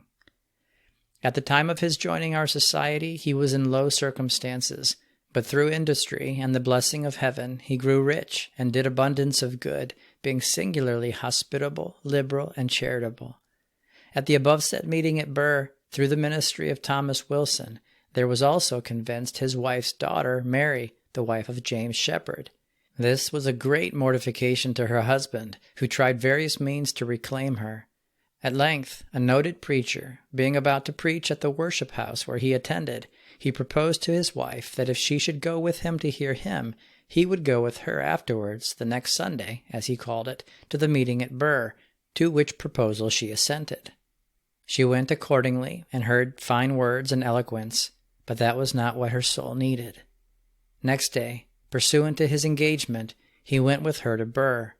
It proved to be a silent meeting, yet, through the reverent attendance of the souls of those present upon Christ, the best minister, they were favored together with his life-giving presence, with the sense of which the said James was reached and tendered into contrition in the sight of the self-denying path cast up to peace with God. Hereupon, though little expected at his going to the meeting, he immediately joined in society with friends and became a serviceable man in his station. After parting with John Ashton, I proceeded towards Cork and reached it next morning before meeting. Soon after, I visited some parts of Leinster province. After my return, I parted with my brother at the request of Benjamin Wilson near Edenderry, who desired him to be a tutor to his children and those of a neighboring friend. When he had been there about 1.5 years, I wrote to him requesting that, after duly apprising his employers, he might return to Cork and take charge of my school, as I felt it required of me to attend the Welsh, Bristol, and London yearly meetings. Though the family was reluctant to part with him, yet, as I needed him on this account, he disengaged himself and returned to Cork in due time for me to proceed on the service before me. Accordingly, in the beginning of the 1st month, Old Style, now called the 3rd, I embarked on a 6th-day morning at Cork. Footnote: until 1752, March was considered the 1st month of the year in all of England and its colonies. Returning to text. On 7th day at night, by favor of the lighthouses, we got into Milford Haven. On 1st day morning I walked to Harvard West, where I met with Abraham Fuller of Dublin, whom I consulted how I should steer my course to North Wales, as I understood here that the Welsh yearly meeting was to be about a month from this time, in this neighborhood, that is, at Tenby in Pembrokeshire. Abraham advised me to order my course so as to be at John Goodwin's on a 1st day, because there was generally a large resort of people there on that day, and gave me directions how to accomplish it, which I was pleased with, having heard before of that good old man, and having a desire to be then at his house. On 3rd day, after meeting, I left Harvard West, and had a meeting next day at Carmarthen. On 5th day morning went to John Bowen's at Penn Place, expecting to have a meeting there, but he being gone to their monthly meeting at John Rees's at Penbank, I followed him there, where I found a considerable number met together. After I had sat down, old John Rees stood up and preached to us in Welsh. On 6th day, I went to the widow Evans at Llandewey Brevi in Cardiganshire, and expected next day to reach John Goodwin's at Escargot in Monmouthshire. Next morning, the friend who was to have been my guide came into my chamber long before day, when I was about getting up, having an earnest desire to reach John Goodwin's that day. He informed me I could not go there that day without running the risk of my life, as it had snowed very hard, and it was a mountainous road. I presently got up and found myself obliged to stay there, to the no small disappointment of my desire. I then went to their market town called Tregaron, and there had 2 meetings that day, the latter of which was large. Next day, being first day, hearing of a priest called Daniel Rowland, whose parish worship house was at Llangethow, 3 miles beyond Llandewey Brevi, who was much flocked after by many people, even from other parishes, there I went, accompanied by 3 friends. When we arrived, we found the house full, and many at the outside who seemed to listen to the preacher with attention, who was preaching in Welsh. I desired a young man to endeavor to get to the parson, and acquaint him that an Englishman outside desired to speak with him, which I suppose he did. For when he had ended his sermon, the congregation broke up, and he came out one of the first. I went to meet him, and I told him I had found my mind drawn in Christian love to visit him and his congregation, and therefore desired then an opportunity to deliver to him and to them what was on my mind. After some inquiries, he said it was not convenient then, as he had himself preached long to the people. Finding myself clear of him, I got up on a pretty high tombstone, and the people generally drew near, being a very large multitude. The opportunity was greatly favored, I being enlarged to invite the people to Christ, the free teacher, and of him to receive wine and milk, strength and nourishment to their souls, without money and without price. Though the people stood close and crowded, there seemed to be as great a stillness as if scarcely any were there. After I had ended what at that time flowed through my heart to them, I stood a little while with my mind reverently and thankfully affected. At length I looked around to see on which side I might easily retire. Some of the people near, who perceived it, desired that I would pray for them before I left them. I answered that I did indeed pray for them, but as for doing it vocally, I dared not unless it appeared at that time to be my duty to do so. They asked then where I intended to go next. I told them to Lampeter, about 5 miles off, where I intended to have a meeting that afternoon. Many of them then went there. When I had got a little way on the road, I was overtaken by one who looked like a gentleman, on horseback, with his wife riding behind a man on another horse. He told me he had come out of Carmarthenshire, 14 miles over the hills, to hear Daniel Rowland, asking if I should come into that county, and that if I did, he would meet with me anywhere in it, if he could know the time and the place, but would be better pleased if I could come and lodge a night with him, which I afterwards did. As I advanced a little further, a certain woman, not of our profession, invited me and friends with me to dine, and gave us the best entertainment in her power. She expressed with solidity she had not understood one word of what I had said, but had felt that which had done her heart good, as a friend interpreted her words to me. Many people flocking to Lampeter, the meeting was held in the street. After it, I parted with the people in mutual affection, and returned to Llandewey Brevi, in company with friends and others.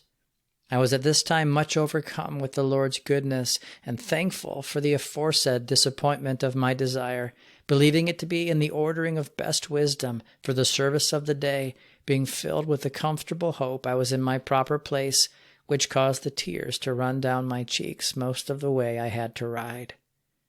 When I returned to my quarters at the widow Evans, near Llandewey Brevi, a great number of the neighboring people had come there, and an unexpected meeting ensued, where several were broken and tendered in the time of silence. I briefly observed that it had been a good day to many of us, expressing my desire that it might be duly remembered by us, and in this lively tenderness we took our leave of one another. But alas, when I came to this same place 18 years after this, I found little sign left of that fervency towards God which then seemed impressed on their minds. The enemy had got entrance, and much stolen it away. Next day I got to John Goodwin's, and he told me he believed that I had come at the right time, there having been but few at his house the day before by reason of the snow that had fallen thereabout. He accompanied me from his house to a meeting in the edge of Shropshire. John told me that his father and mother were both convinced of the truth about the same time and received it in the love of it. At that time his father was clerk of the parish and master of the free school thereof. But upon his joining with friends and giving up faithfully to divine conviction, he was turned out of both these places and obliged to have recourse to hard labor, wherein his mother heartily joined. But that he himself, their eldest child, then well grown towards the state of a youth, not understanding their case, thought them to be fools to turn Quakers, and resolved he would not be like them in that, nor did they offer any compulsion to him therein. But their prayers, put up to the Lord for him, were manifestly answered, and they had in their son the comfort that they desired.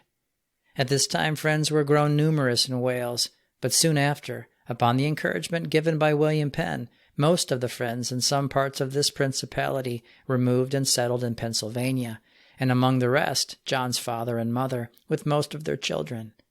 His inclination was to have removed with them, but a higher power directed his stay in his native land, and to that he gave up father and mother and everything.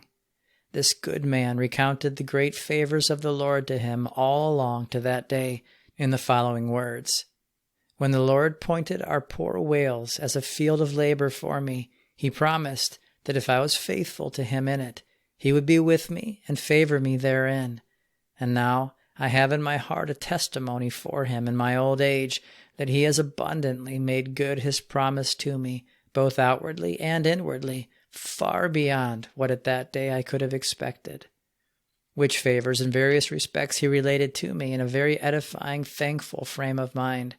And speaking of his wife in particular, he related the steps by which the Lord, whom they loved and served, conducted and joined them together, adding, I think I may say, if ever a man in the world got his right wife, I got mine.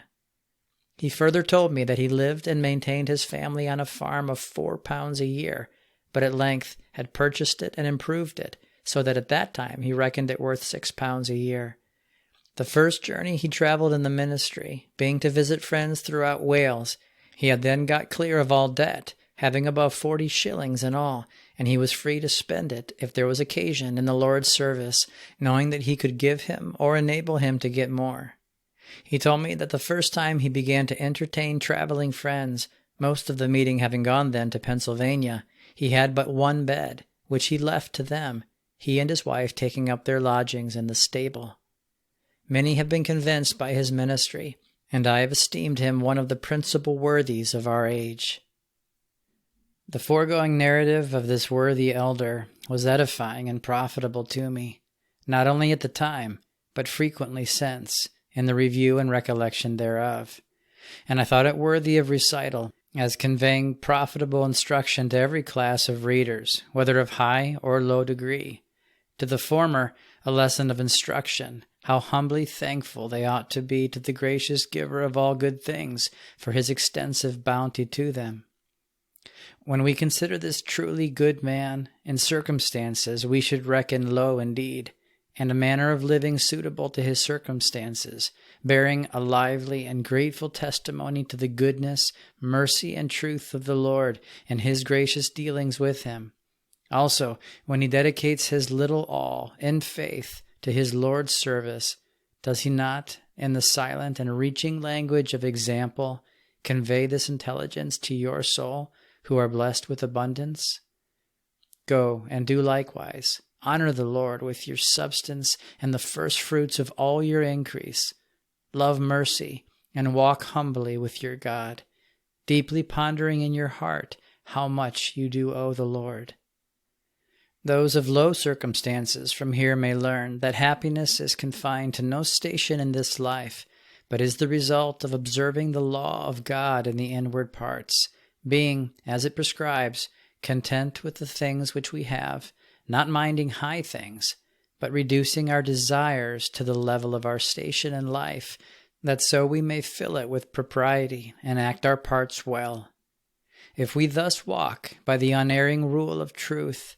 though we be esteemed poor in this world, we shall be rich in faith, and with this worthy man enjoy in the obscurity of the humble cottage what palaces too seldom afford: solid contentment, the consolation of a conscience void of offense, and the reward of well-doing, the peace of God that passes the understandings of men. The most splendid and extensive earthly possessions, when laid in the balance against durable possessions like these, are indeed as nothing and lighter than vanity. Having parted with John Goodwin, I went to Shrewsbury, Coalbrookdale, Bewdley, Worcester, Birmingham, Coventry, Warwick, Evesham, and then back by Worcester to Bromyard, Hereford, Ameley, and into Radnorshire and Wales, to Brenfloyd and Talcott. To this last place came Mary Rickerby of Yorkshire, from Llandewey Brevi, much tired, but after a little rest and refreshment, she had an edifying opportunity in the family, and from here she, with Miriam Bowen and her uncle Edward Jones, accompanied me to the Welsh Yearly Meeting, as did also John Young from Leominster, who met me at Hereford for that purpose, and was an acceptable companion. Next morning we set out from Talcott about 5 o'clock, and got to Nathaniel Anthony's a little after meeting time, a meeting having been appointed before there to begin at 5 in the evening. After meeting, John Young and I went to lodge with that couple who had before invited me near Llangethow, where we met with a kind and cordial reception, and found them fervent in desire after godliness. Next morning we met Mary Rickerby and sundry other friends at John Bowen's.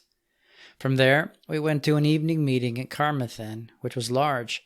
Next day, being 7th day, we went to John Lewis's house in the country. On first day with him to a meeting at Redstone, and in the afternoon were at a large meeting at Haverford West, and from here, on third day, we went to the yearly meeting at Tenby. After the yearly meeting, I went by Swansea and Teverig to Pontypool, being accompanied by good old Evan Evans. From there, by Shernarton and Ross to Gloucester, and from there round by Oxfordshire, Berkshire, and Wiltshire to Bristol Yearly Meeting, and from there by Bath, Bradford, Shaftesbury, Poole, Ringwood, and Southampton, and the Isle of Wight to that of London.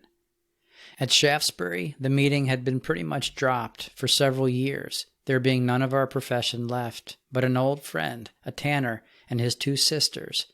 But at this time several were in part convinced, and thereupon the meeting revived. I was there on a first day, and had 3 meetings, which were large. The second day I spent in visiting families, and in the evening had a concluding meeting with friends and those newly convinced. It was a satisfactory time, and one man's wife, who had been in great grief, passion, and bitterness on account of her husband's joining in our profession, was herself gained, and joined him and friends, and another woman likewise joined us at that time.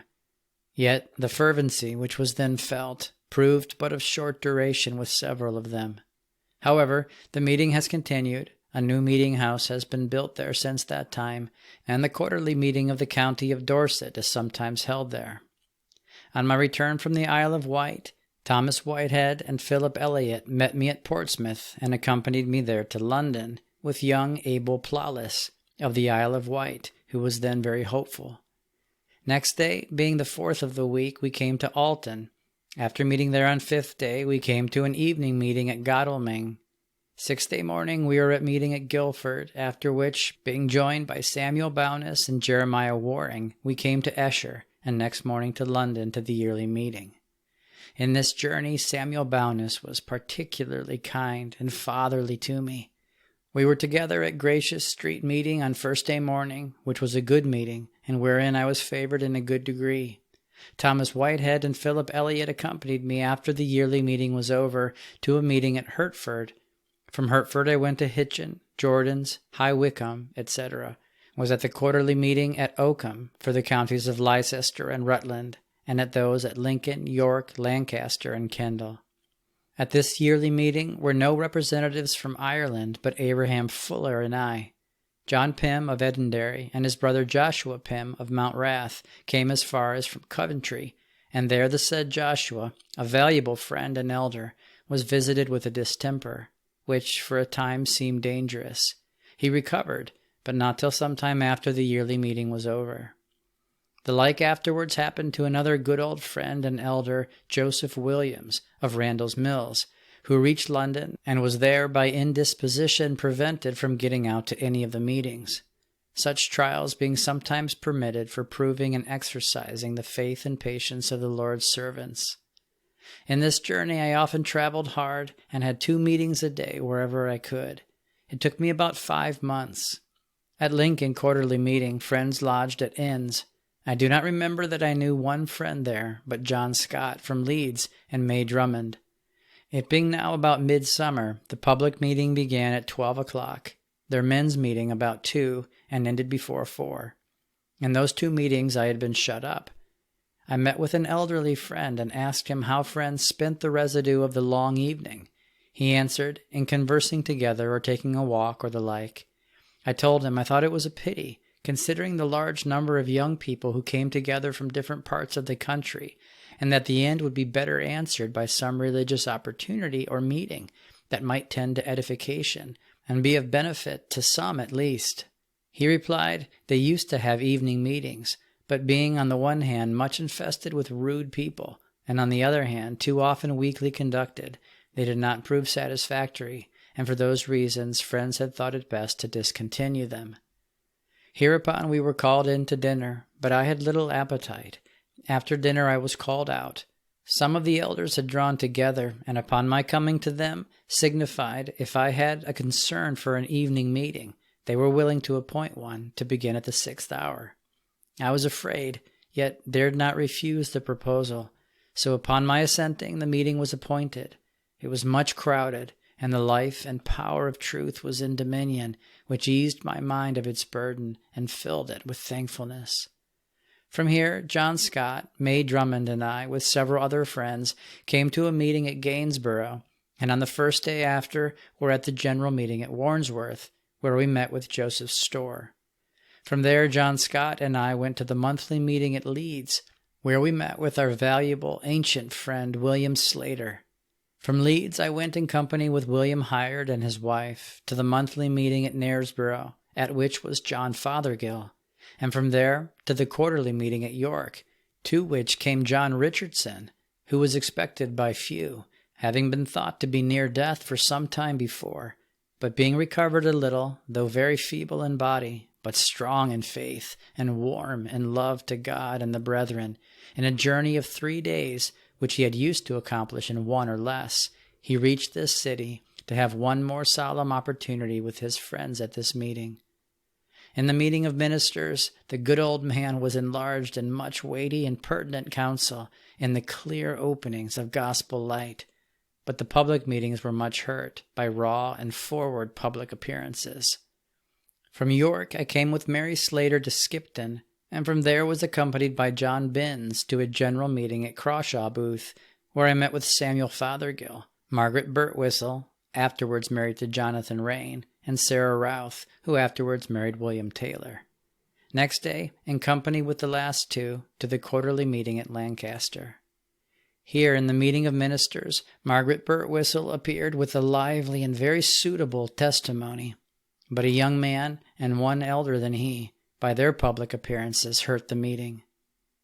When I reached Whitehaven, I met with Susanna Morris and Elizabeth Morgan of Pennsylvania, just landed from Dublin, having visited Ireland. Susanna Morris was a good old woman and a sound minister, whose faith was remarkably tried, having twice suffered shipwreck on the coast of Ireland, and once, as I have heard, on the western coast of Europe, yet was preserved by that power and providence on which she relied, and her faith was not weakened thereby.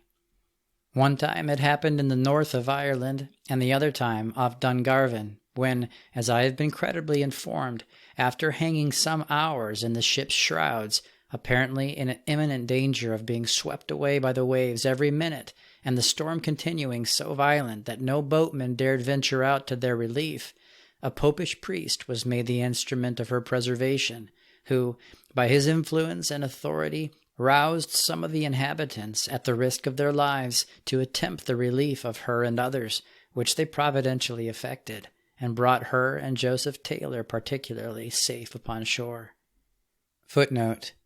Susanna Morris, that truly evangelical minister of Jesus Christ, as John Griffith calls her, suffered shipwreck 3 times, but the occurrence here alluded to was about the year 1731 on her voyage to pay a religious visit to friends in Great Britain and Ireland. Joseph Taylor, from Raby in England, was returning in the same vessel from a similar service in America. The following is condensed from her own account of this memorable occasion. She writes, "Soon after I got out to sea, I dreamed that our ship would be lost, and there remained on my mind a solid weight for fear it should be so. But at times I thought it had been just as other dreams, and yet I thought it safe to dwell humble and low before the Lord. I again dreamed the same, and yet was weak as to being fixed in a belief of the truth of it, until the Lord was pleased to favor me with his goodness, and in one of our meetings on board, to make it known to me that we would surely suffer shipwreck. And then, for a season, I was in trouble. But oh, blessed forever be the name of our God, for I had soon a good answer returned into my bosom for our preservation, and that if we would be faithful, we should have our lives for a prey. I hinted something of my mind to the captain, who seemed somewhat startled, and lest he should be too much discouraged, I had it given to me to tell him that I should see him safe upon shore. It was still some time before it came to pass, and when I hinted a little of what had been made known to me to Joseph Taylor, I found that it seemed like idle tales to him. So I forbore to go further in the relation of it to him, yet I was preserved so as not to stagger in my mind or disregard the manifestations made known to me from him that is true. And as I endeavored to dwell near him who is faithful and true, my habitation was pleasant, until the sudden outcry was proclaimed that nothing appeared but the destruction of all our lives. Then, for a time, my outward tabernacle greatly shook and trembled.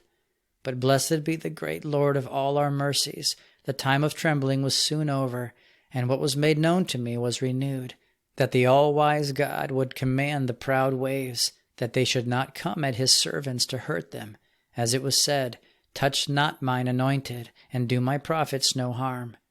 And so it was. The great God did preserve us, I believe for his own name's sake. It was the time called Christmas Eve, and very cold, and we had, for 2 days, little sustenance for our bodies, and many times our heads were under the great waves, which rolled over us after the ship sunk, by reason of the strokes she received from the dreadful rocks. Afterwards she was driven by the wind until she settled on a sandbank. In that distress I had no help of man or counselor, but the Lord alone, and thereby thought it best for me to get up to the upper side of the vessel and fix my seat by the shrouds, where I was favored so that I kept my hold when the waves rolled over us,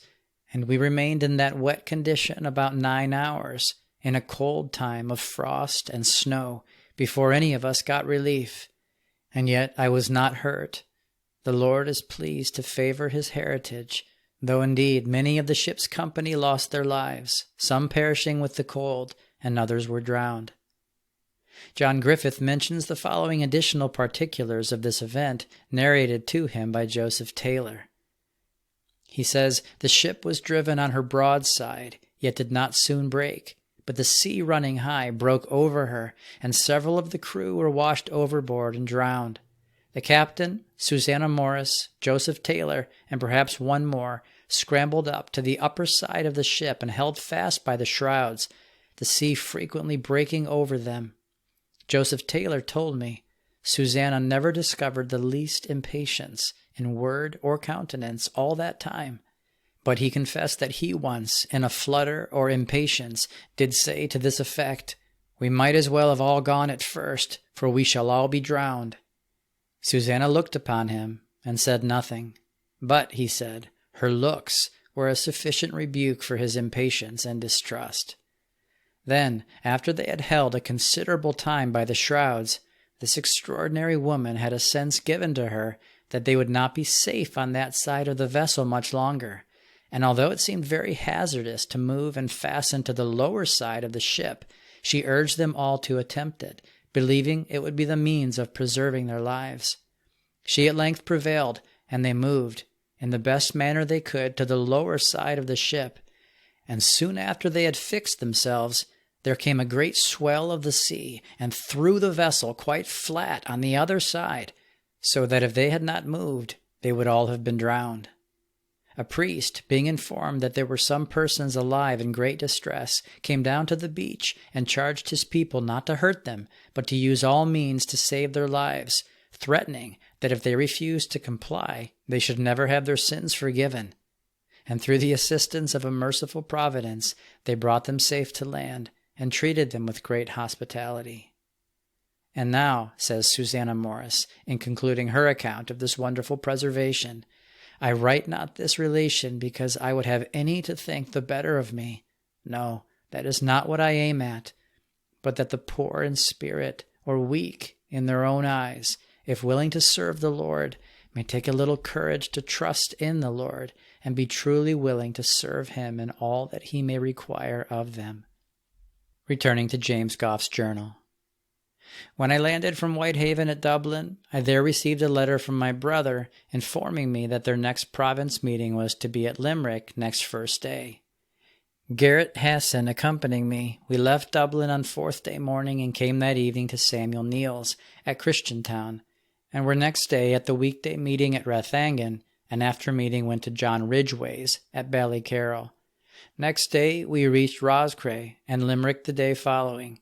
At this province meeting I was prevailed upon to stay and join in a visit to friends' families, towards which service Garrett had before expressed some concern on his mind. We were accompanied by Joshua Beale of Cork, John Phillips, George Peace, and William Richardson of Limerick.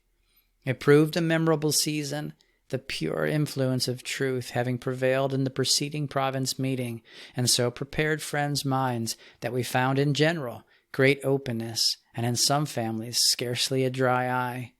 No hardness that I remember appeared, except in one family, and the head of that family, being an eager pursuer of the world, some time after this failed, and fell considerably into debt. From there I came directly home to Cork. On the whole of this long journey, and my third with a certificate, I have this observation to make. In my first two journeys, being much among tender, religious friends, my labor was easy and edifying, and I often had great consolation and divine satisfaction among them. But in this last, coming to many places that were poor and flat as to the life of religion, and where other things more prevailed, I often had great suffering seasons and came off but poorly. Chapter 3.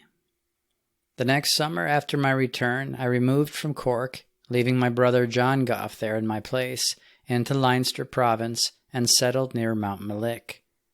I have good reason to believe that I followed right direction, and the gracious call of divine goodness in this removal, on various accounts, as in the good hand of God, the author of all good, and so it proved a blessing, both to my wife and myself. There lived hereabouts at that time several valuable, spiritually minded friends, through whose tender regard, counsel, and help we gained fresh good,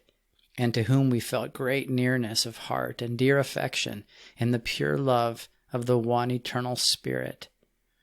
Here I tried something of the linen business, but found myself so unfit for dealing with the common people that I saw, notwithstanding the kind assistance of some friends, I was not likely to gain anything by following this business. And as I had little ease at present for a livelihood, it sometimes spread a dejection over my mind. Such dispensations are humbling, deeply exercising our faith and patience, and proving our foundation and our confidence in divine protection and reliance on heavenly help. They are what we generally call trials, and so they are. But when we consider that the earth is the Lord's and the fullness thereof, and that the cattle of 1,000 hills are his, are not his favors trials as well as his chastisements? Affluence appears to me to be a trial, as well as discouraging outward prospects, but a trial of a different nature, that is, of our fidelity as stewards of the mercies of God, to whom we are all to be accountable for the discharge of the trust he has invested us with, that we consume them not upon our own lusts, as if that was our own which is given to us to do good with, and be helpful to others who may stand in need.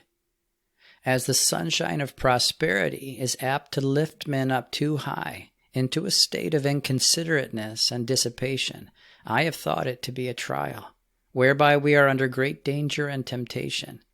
And at these times we have a greater cross to take up to be what we ought to be than in humbler stations.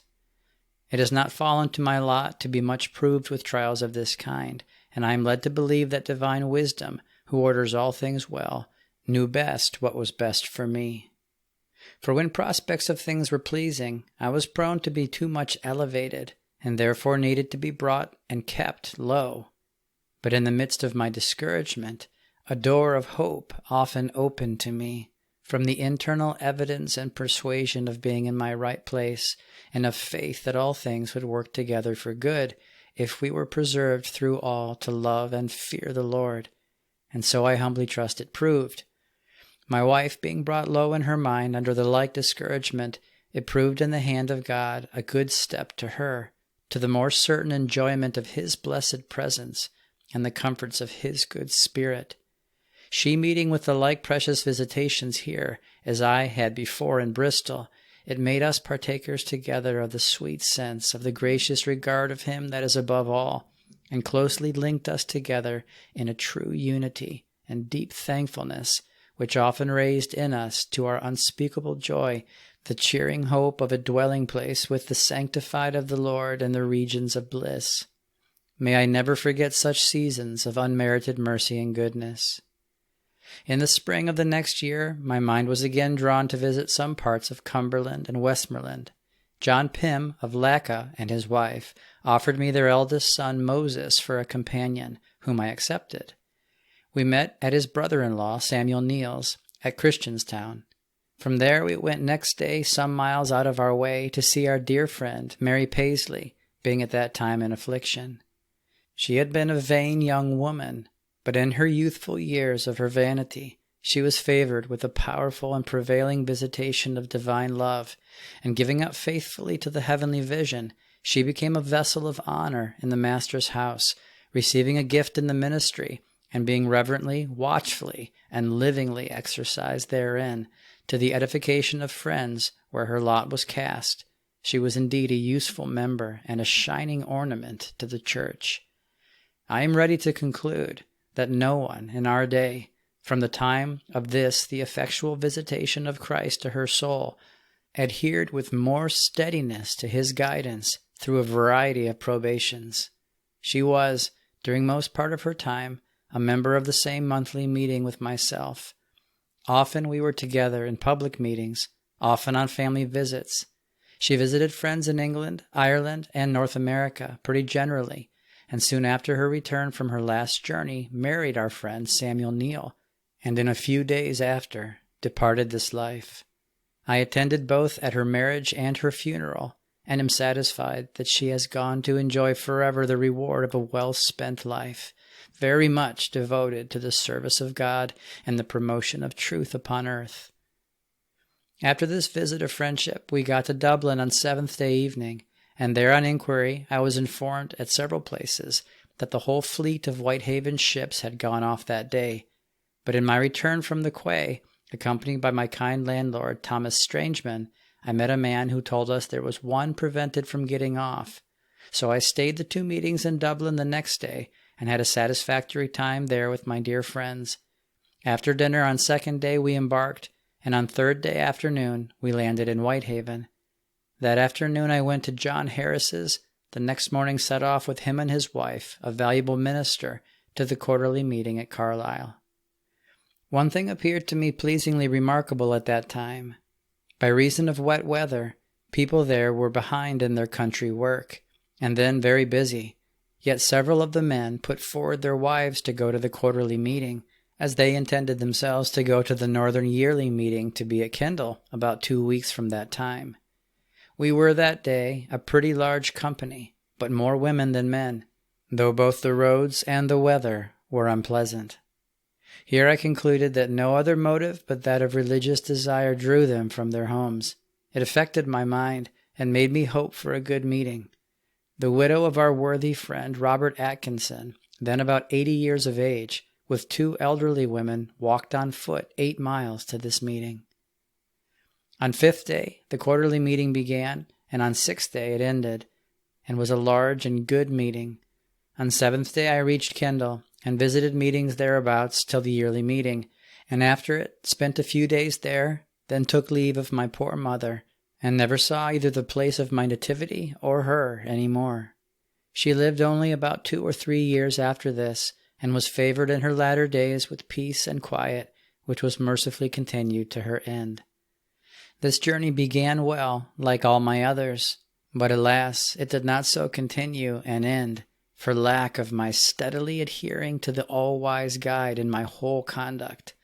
Yet I received instruction from it, and learned to exercise more care in some things, wherein I saw I had missed my way.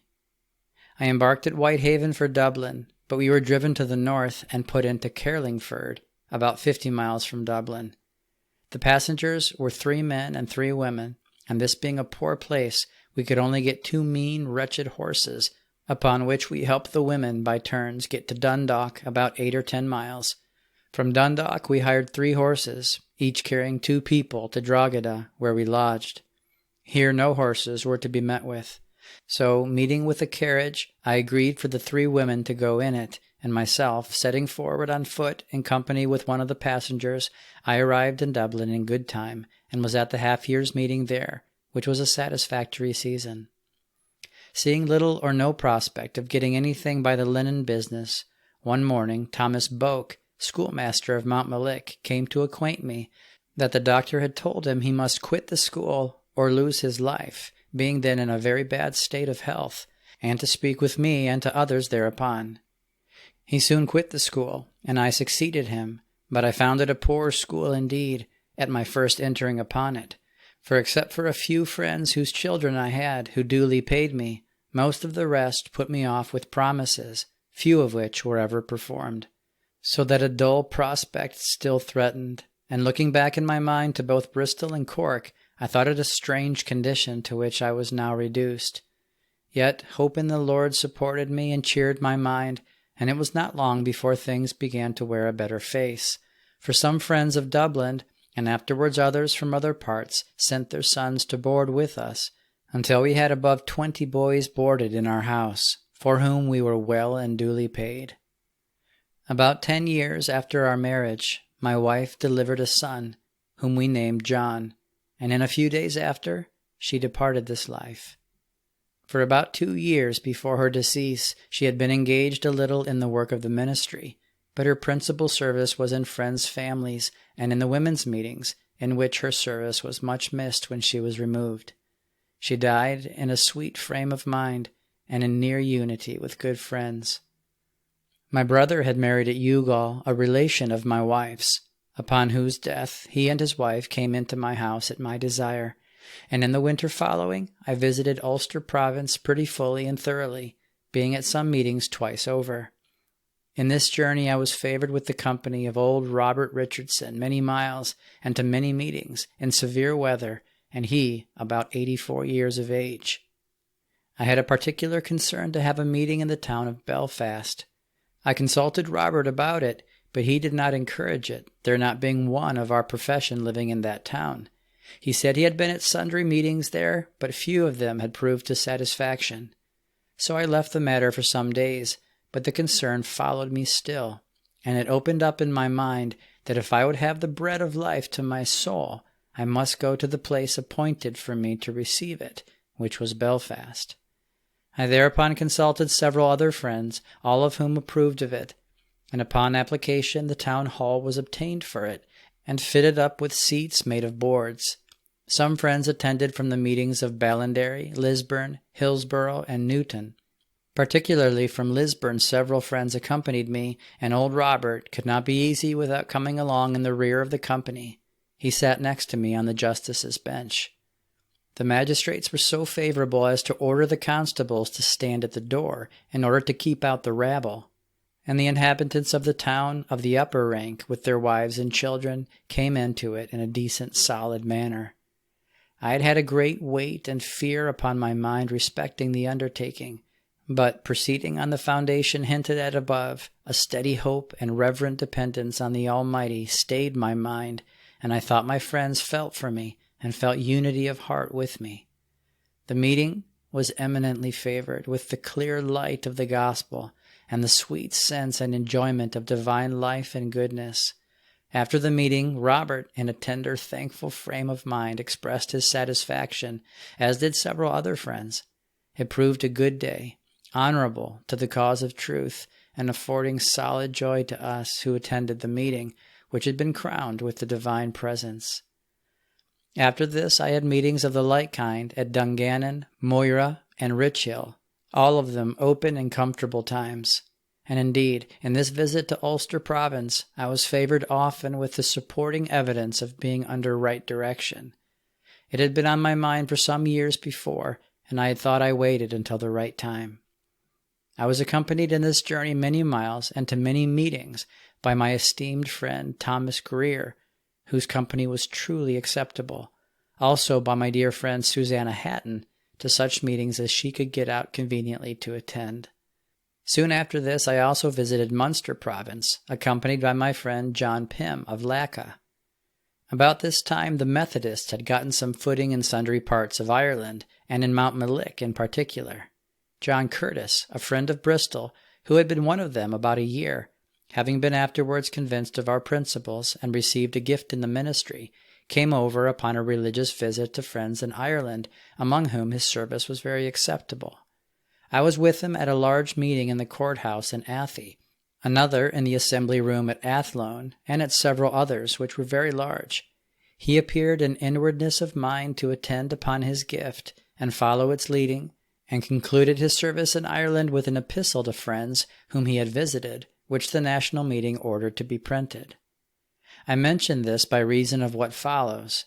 One afternoon John Wesley made his first entrance into Mount Malik, attended by a large company on horseback of those who had joined him in society.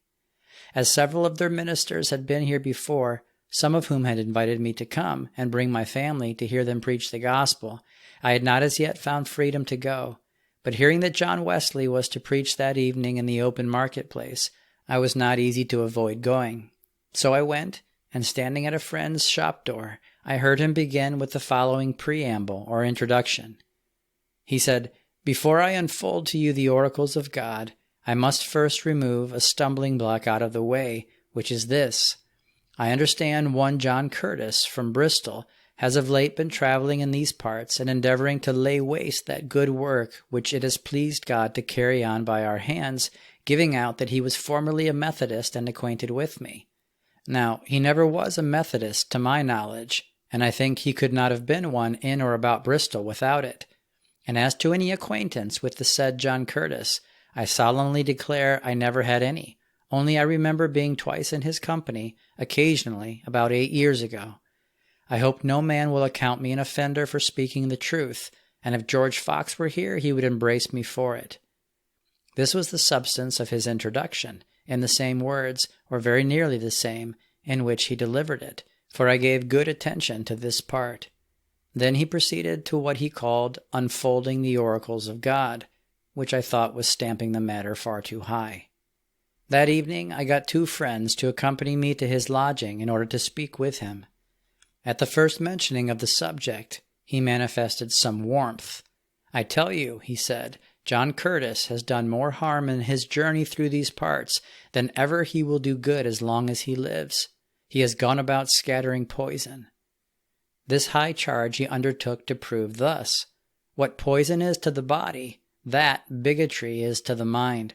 But John Curtis has been industrious to sow bigotry, that is, to sow disaffection in the hearts of Christians towards one another, barely on account of difference in opinion. To all this I replied in the following way. I said I was an entire stranger to John Curtis until he came into these parts, since which I had made use of the opportunity of contracting an acquaintance with him, and been pretty much in his company. And I have known him to be influenced with the universal love of God, and that he has endeavored to propagate the same in others. This you could never call scattering poison, And if my account differs from yours, so does the foundation upon which it is built. For yours is only upon hearsay, which is too slender a foundation, whereupon publicly to slander any man's character, who was not present to answer and vindicate for himself. At this, Wesley seemed somewhat confused, and acknowledged that he had not duly considered that part of the matter, but thought that he might depend upon the repeated information he had received from different places. I further observed to him that he ought to have duly regarded our Lord's directions not to judge, for if any good is done, it is the Lord that does it, and in what way and by what instruments he pleases. And therefore all the glory of it is due to him alone, and no part of that glory or honor to any instrument which can do nothing of itself. And that it would be a sin in any instrument to take to itself what was due to God alone. And that if John Curtis faithfully did what the Lord directed, he would be accepted, though no shining outward effect should arise from it. In regard to what you have alleged, I said to him, of his sowing disaffection in the hearts of Christians towards one another, barely on account of difference in opinion, something occurs to me on that head, which is, that John Curtis might be endued with a sense of the danger which some might be in of magnifying and extolling certain men, instead of giving all the glory to God, and apprehend it to be his duty to caution and guard them against that danger, which might be misconstrued by some as seeking to sow disaffection towards those men and their adherents, or to this effect. This opportunity concluded peaceably, with John Wesley's acknowledging that it had been much to his edification, and that he therefore wished he could get similar opportunities with our friends more frequently. And he saw some things in a clearer light than he had done before, and that he would never say anything against John Curtis publicly again unless he gave a real foundation for it. I had heard that Wesley the day before had made the same preamble, or to the same purpose, before his sermon at Edinburgh, and would probably have gone on so from place to place. I wrote to John Curtis hereupon, who answered that he never pretended to, nor ever spoke of his having any intimate acquaintance with John Wesley, but that he was regularly a Methodist for some time. He sent me a certificate, signed by several of the same fraternity, along with some other testimonials. Hereupon he wrote to John Wesley, and sent me over copies of the letters that passed between them. I did not see that this paper war, if continued, would be likely to serve any good purpose, and so I wrote to him, and he dropped it. All the use I made of the above-said testimonials was occasionally to show them to some of the Methodists and to one of their ministers.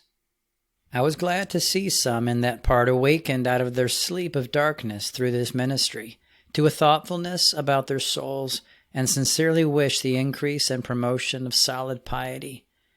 But I had opportunity to observe there that those who were innocent and well-minded before have continued the most steady and circumspect in their conduct, and those who had before gone into gross pollutions, being induced to believe that regeneration was an instantaneous and not a gradual work, did not sufficiently remain under repentance to let it have its perfect work, and that instead of pressing forward after the perfection of the inward life, denying self and conformity to this world and its corruptions, in language and practice, their zeal too much settled in the frequency of their meetings, in hearing many sermons, praying, singing, reading, and treasuring up scripture texts and passages in their memories, talking them over too lightly and customarily in conversation, which rendered these divine truths like salt without the proper savor, taking from them the awful weight and dignity due to them.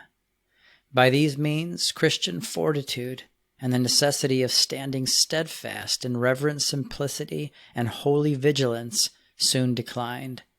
A silent dependence on Christ, the true teacher, was irksome to many, and that dependence which was due to him was misplaced, being set upon fallible men. The consequence was a dwindling, a blast of the first buddings of heavenly desires, a decay of the divine life, and many of them soon returned, like the sow that has washed, to wallow in the mire and filth of transgression again, throwing off the false, the flat, and the excessive talk of religion, the form of godliness, which they had too much gloried in, for lack of humbly abiding under the purifying power thereof. Sometime after this, a vacancy appearing in the city of Dublin, by the death of John Beetham, friend schoolmaster there, and the return to England of George Routh, who had tried the place after him, my brother, being encouraged by friends there to take the charge of that school, seemed inclined thereto, and as the prospect was promising, I freely assented to his removal, although thereby I was left singly to undergo the labor and care of a large family of boarders, in which he and his wife had been useful assistants since the death of my wife. Thinking it best to change my situation, I married Elizabeth Barnes, daughter of Thomas Barnes, of Waterford. About 2 weeks after our marriage, we went together to the summer half-year's meeting in Dublin. In our way, we spent the first day among our friends at Timahoe, it being the last meeting there for many of them. For in a few days after, several of their families came to Dublin to embark for North Carolina, to settle upon my cousin Arthur Dobbs's lands there, who also was their landlord at Timahoe, and who, upon my application, had offered to me for life, and after it to my son John and his heirs, 1,000 acres of that land. Robert Millhouse of Timahoe was to choose land for me, next to that which he himself should take. But the captain of the ship in which they went, not being well acquainted with the coast, ran too far to the southward, landed them in Charleston in South Carolina, and thereupon they settled in that province, and so I was disappointed in my expectation of getting the land obtained by him. 2 other opportunities afterwards presented some probability of getting it obtained, but by various accidents my hopes were again disappointed. May all disappointments of this kind incite to a greater diligence in seeking the one thing needful, that good part which shall never be taken away. We resided about 10 years after our marriage in Mount Melick, during which time an increasing private family and the necessary attendance on my house and school prevented my going on any great journeys. But I attended monthly, province, and national meetings generally, in which I was often favored among my brethren with the fresh arisings of life and the renewing of inward strength. My wife, being of a very weakly and tender constitution, I apprehended the fatigue and burdensome care of a boarding school to be a load too heavy for her, and from here conceived a desire, with submission to the ordering of divine providence, of a place where the weight might rest more upon my shoulders and less upon hers. And having made previous application, I received an invitation to return to Bristol and resume the school there. Hereupon, after some time, I gave up my school in Mount Melick, attended the 5th month national meeting at Dublin, after which I embarked there with 3 other friends to attend the yearly meeting at London. We went aboard ship on 5th day morning and landed at Parkgate next morning and had an evening meeting at Liverpool. On 7th day we went to Warrington, on 1st day morning to the general meeting at Franley in Cheshire. On 2nd day we reached Birmingham. After meeting there on 3rd day we went to Coventry. On 4th day, after a meeting at Coventry, we reached Towcester and London the next day. After the yearly meeting was over, Isaac Jackson returned home, Joshua Wilson stayed a little time among his relations, and Joseph Inman and I, accompanied by our kind landlord John Elliot of London, on 3rd day, came to an evening meeting at Reading, appointed to begin at the 6th hour. Next morning, Joseph Inman and I were at the monthly meeting at Newbury, and that evening at a small meeting at Marlborough. On 5th day we came to a meeting at Calne, and after it to John Fry's at Sutton Benjar. Next day, after meeting there, to Bath, and on 7th day to Bristol, where we stayed till 6th day morning, when, leaving Bristol, we crossed the New Passage into Wales. That night we came to Cardiff, and the next to Swansea, where we stayed over the 1st day, and on a 2nd day were at an evening meeting at Carmarthen. On 3rd day, at Llandewey Brevi. On 4th day, by way of Llandneedless, we reached John Goodwin's. At Llandneedless we went to see a friend's widow. We found her spinning in her poor habitation, and she seemed rejoiced to see us, and as we had no guide, she readily offered herself for a guide to John Goodwin's, which she said was 5 miles, but it took us near 3 hours of riding. On 5th day, after meeting at this ancient worthy friend's house, we went to his son-in-law, Humphrey Owens, on the seaside, who had married John's eldest sister. On 6th day after meeting, the said Humphrey accompanied us to his brother Lewis Owens, near Dolgelly. The next day along a mountainous road to Carnarvon, where we stayed and had a meeting by ourselves, and after dinner came to Holyhead on 1st day evening.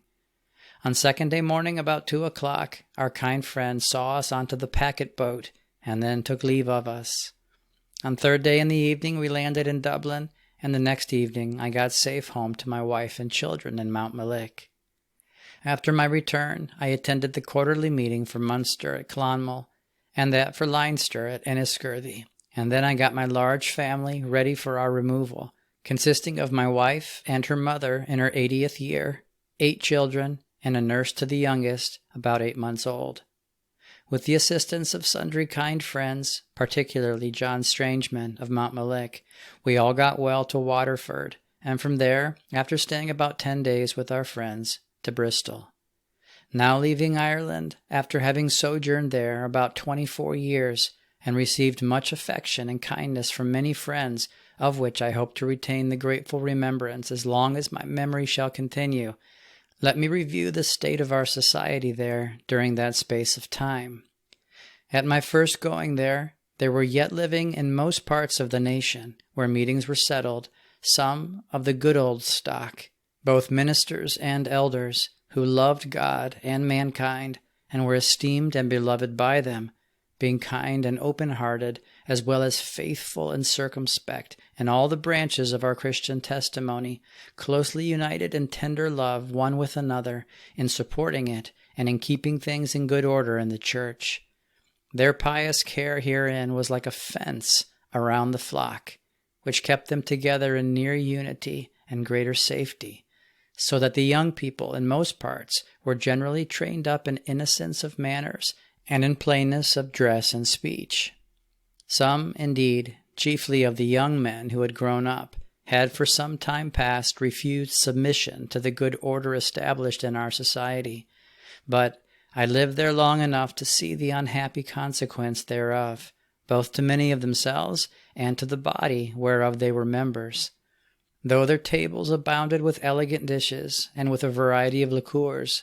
though they made a fair appearance, and were envied or caressed for a time, yet most of them were either cut short by death, or fell into disgrace.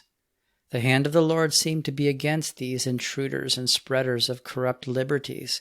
and they never attained that true honor and peace which attended the worthy men and women above hinted at, to whom the first departure of such was matter of great concern and anxiety, from a clear foresight of the hurtful consequences thereof. And much labor and pains they took to put a stop to this, and to prevent the spreading thereof, particularly in the city of Cork, and therefore they are clear of it before the Lord.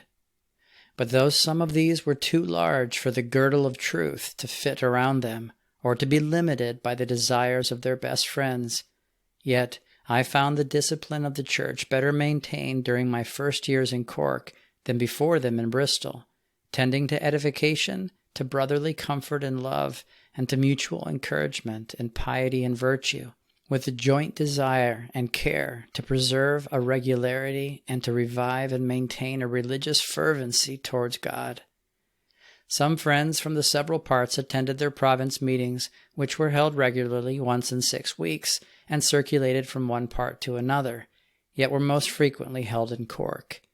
Those meetings were often sweetly favored, through the coming together of sincere, lively, spirited friends. At one of these meetings in particular, in Cork, soon after my coming to it, we had the company of John Duckett from Leinster, a worthy elder. In the men's meeting, he spoke to us with such divine authority and sweetness that to me his words seemed fitly spoken indeed, like apples of gold and pictures of silver. The half-year's meeting in Dublin were attended by some friends from most parts in the nation. Here, in the meetings for discipline, as well as for worship, a zeal for the honor of God and the good of the church presided, and friends were incited to keep all things in proper order in the church. The first time I attended a half-year's meeting was in the winter of 1742, and it was indeed a living, good meeting, which I hope never to forget. After I moved from Cork to Mount Melick, I attended the national and provincial meetings for Leinster pretty constantly, and often in them was affected with reverent gratitude to the Almighty, who by the discoveries of divine wisdom instituted them for the support and edification of the Church, and in them frequently acknowledged the gatherings of His people in His name by the evident manifestation of His divine presence. In process of time, these worthy men and women, in whose hearts the love of God and of His people had, by long growth, become deeply rooted, one after another finished their courses honorably, leaving an excellent savor behind them. But when they were removed, very few of the youth or others succeeded them in the same line to fill up their vacant places with propriety. Of their survivors, on the one hand, a considerable number retained the ancient plainness of language and dress, and were rigidly critical of any deviation therefrom, and valued themselves thereupon, as if it were the only test and badge of discipleship, while their hearts had gone after their covetousness, in eagerly pursuing and sordidly hoarding temporal wealth.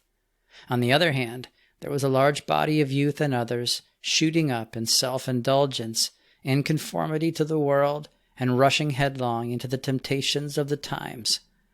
Yet, amidst this inundation of negligence and revolt, there still remains in most places a number of sincere-hearted friends, a few worthy ministers and elders, but within these 20 years past there has been a great alteration for the worse. The proposal which friends of Bristol made to me appeared sufficiently encouraging to promise a pretty easy situation as to temporal things,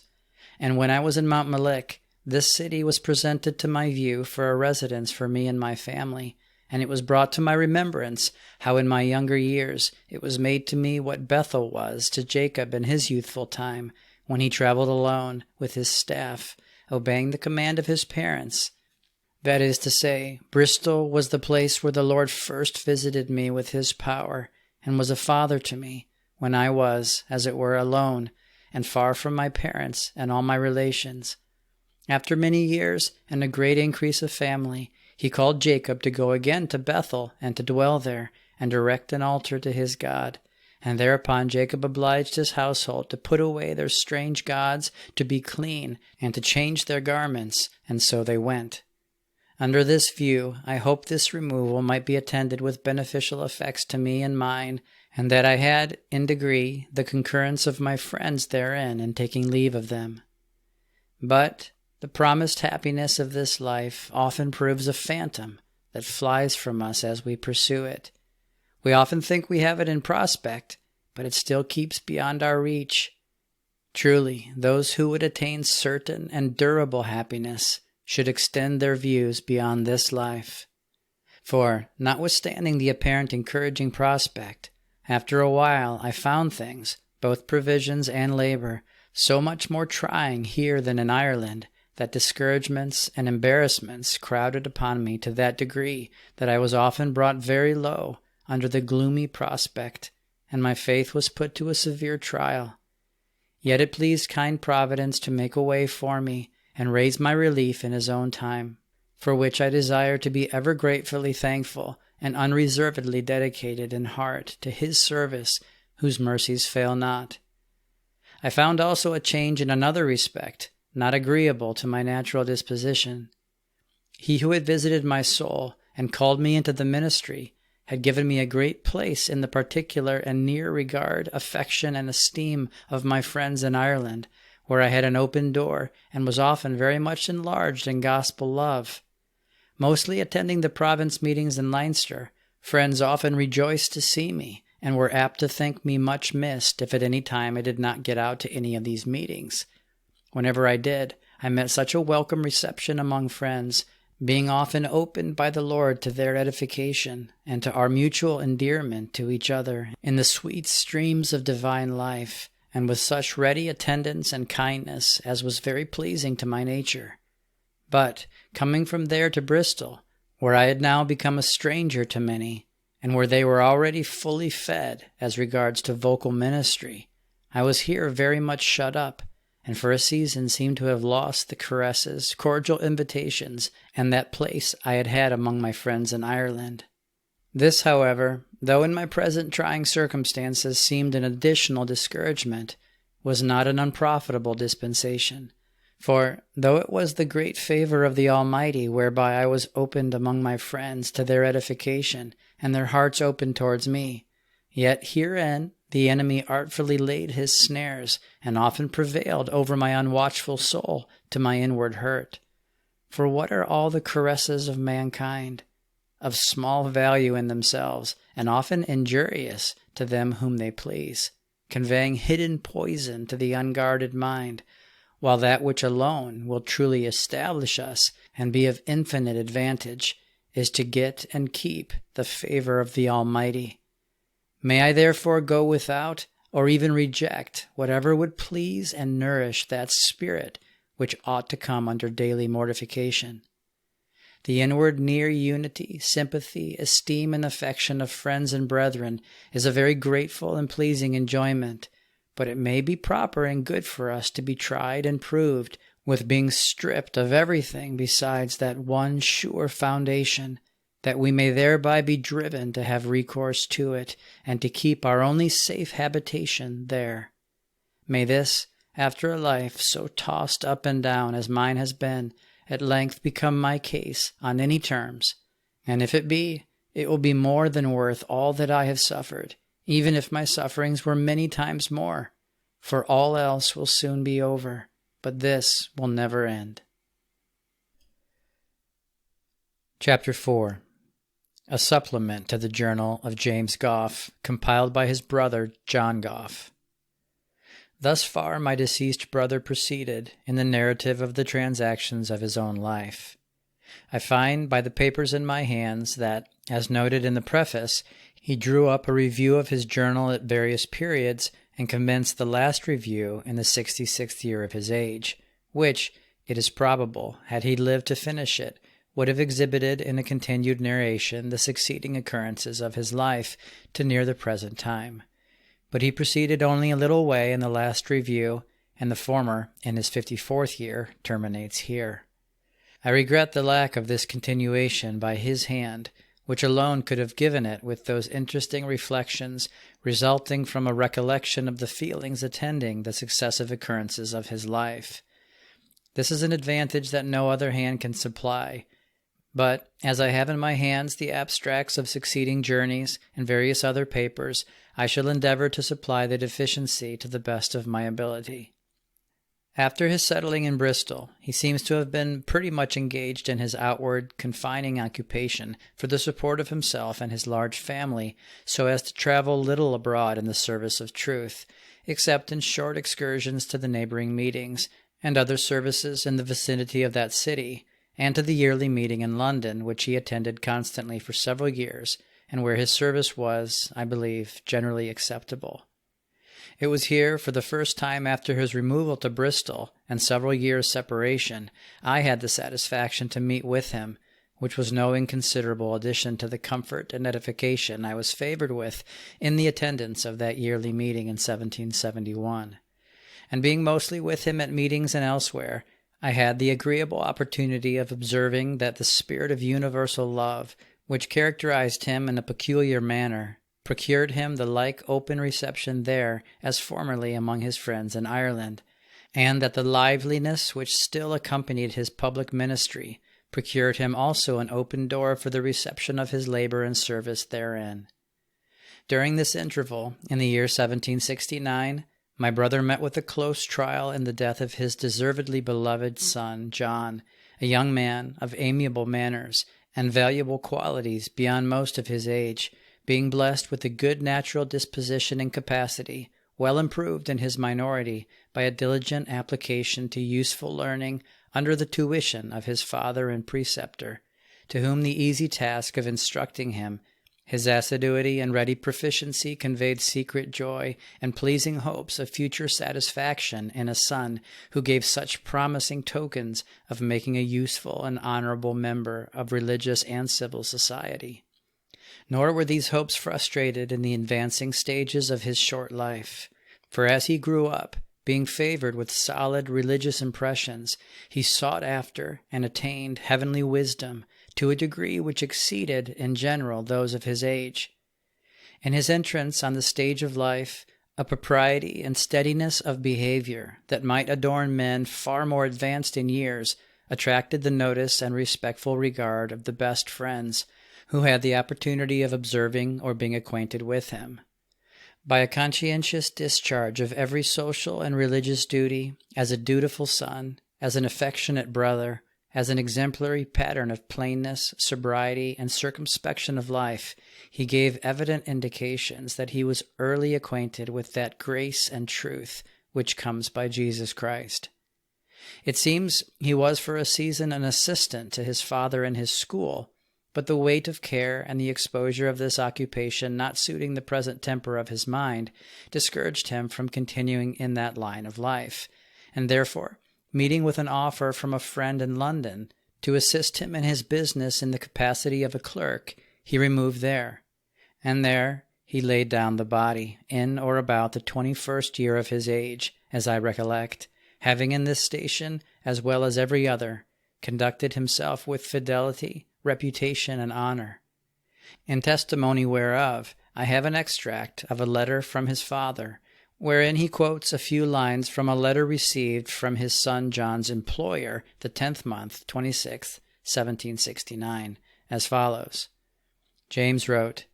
"I now doubt of my eldest son John's being any longer in this world.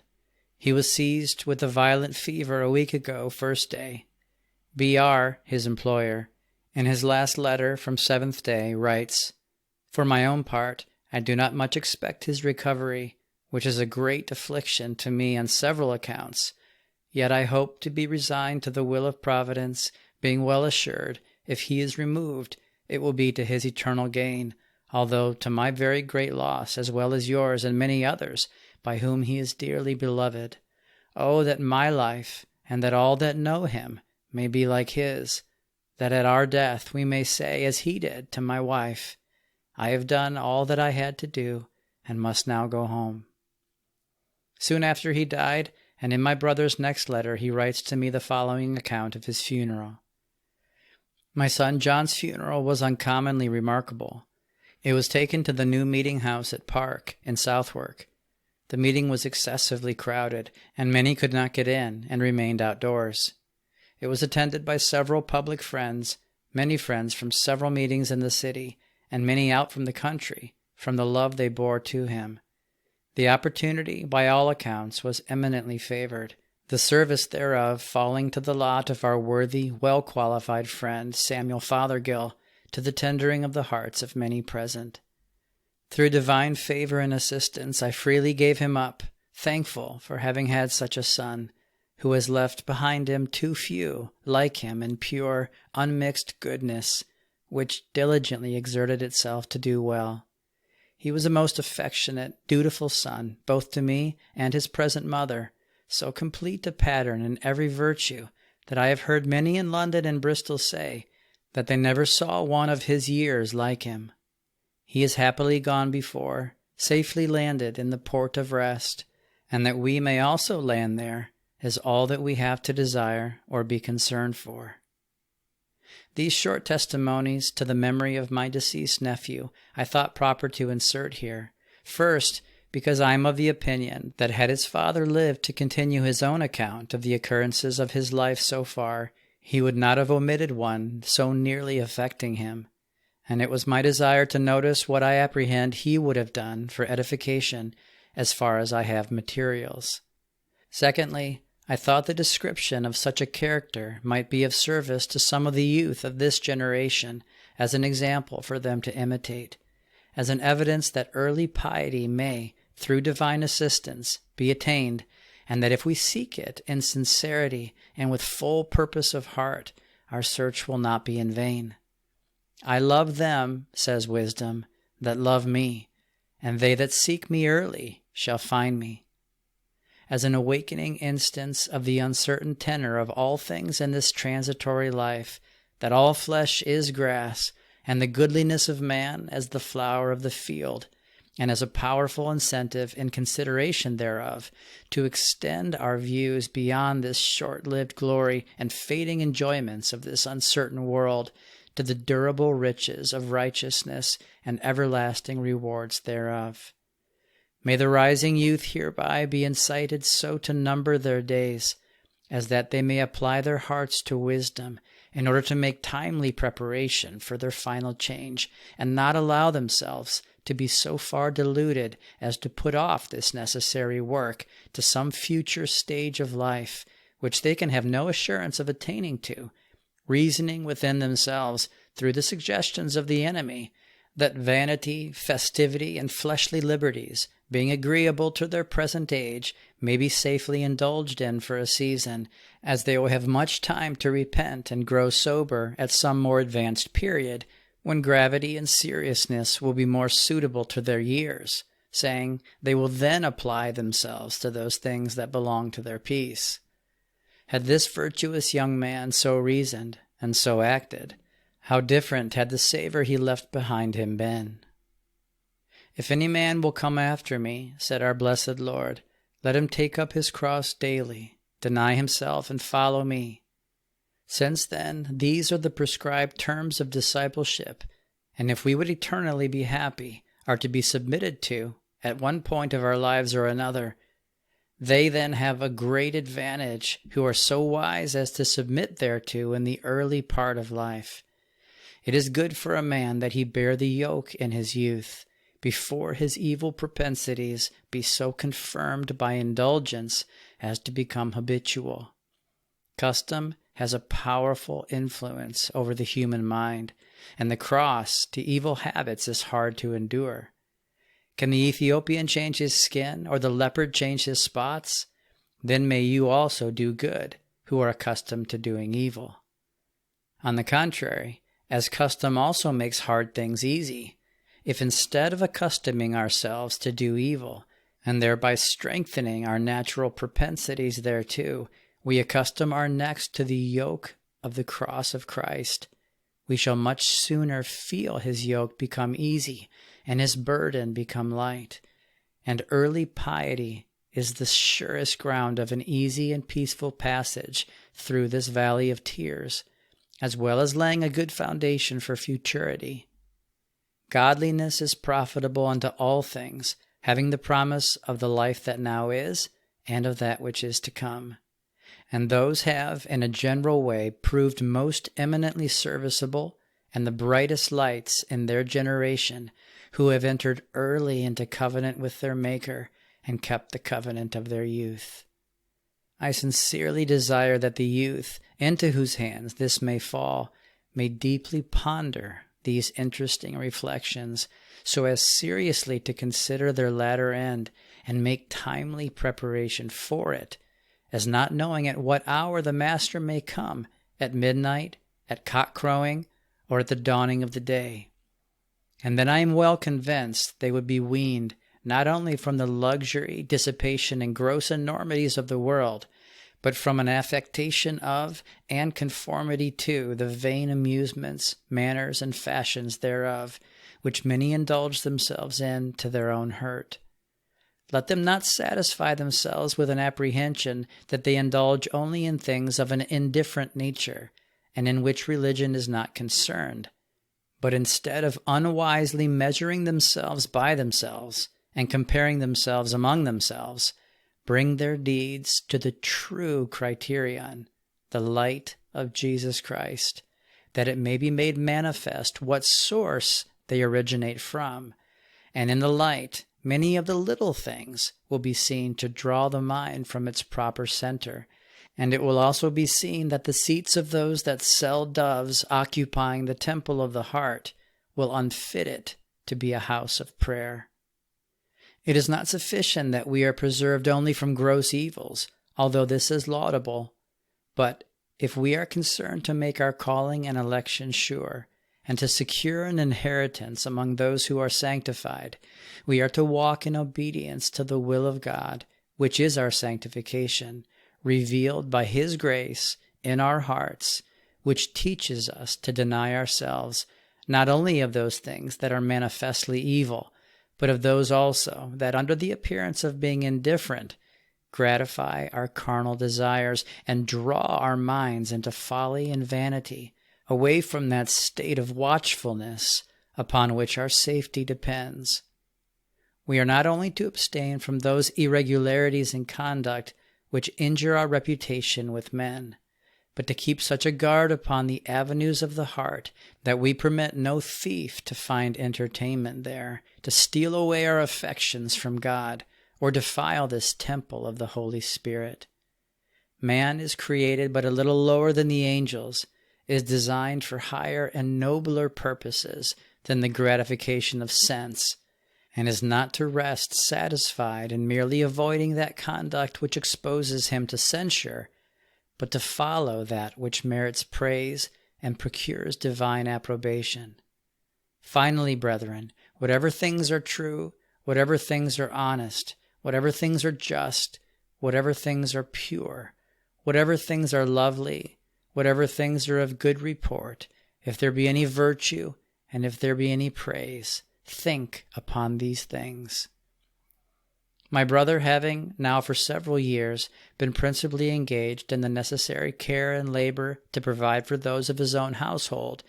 in the latter end of the year 1773, felt a religious concern on his mind to visit friends in some of the counties of England, and also those of Ireland, in company with Thomas Melwish of Taunton in Somersetshire.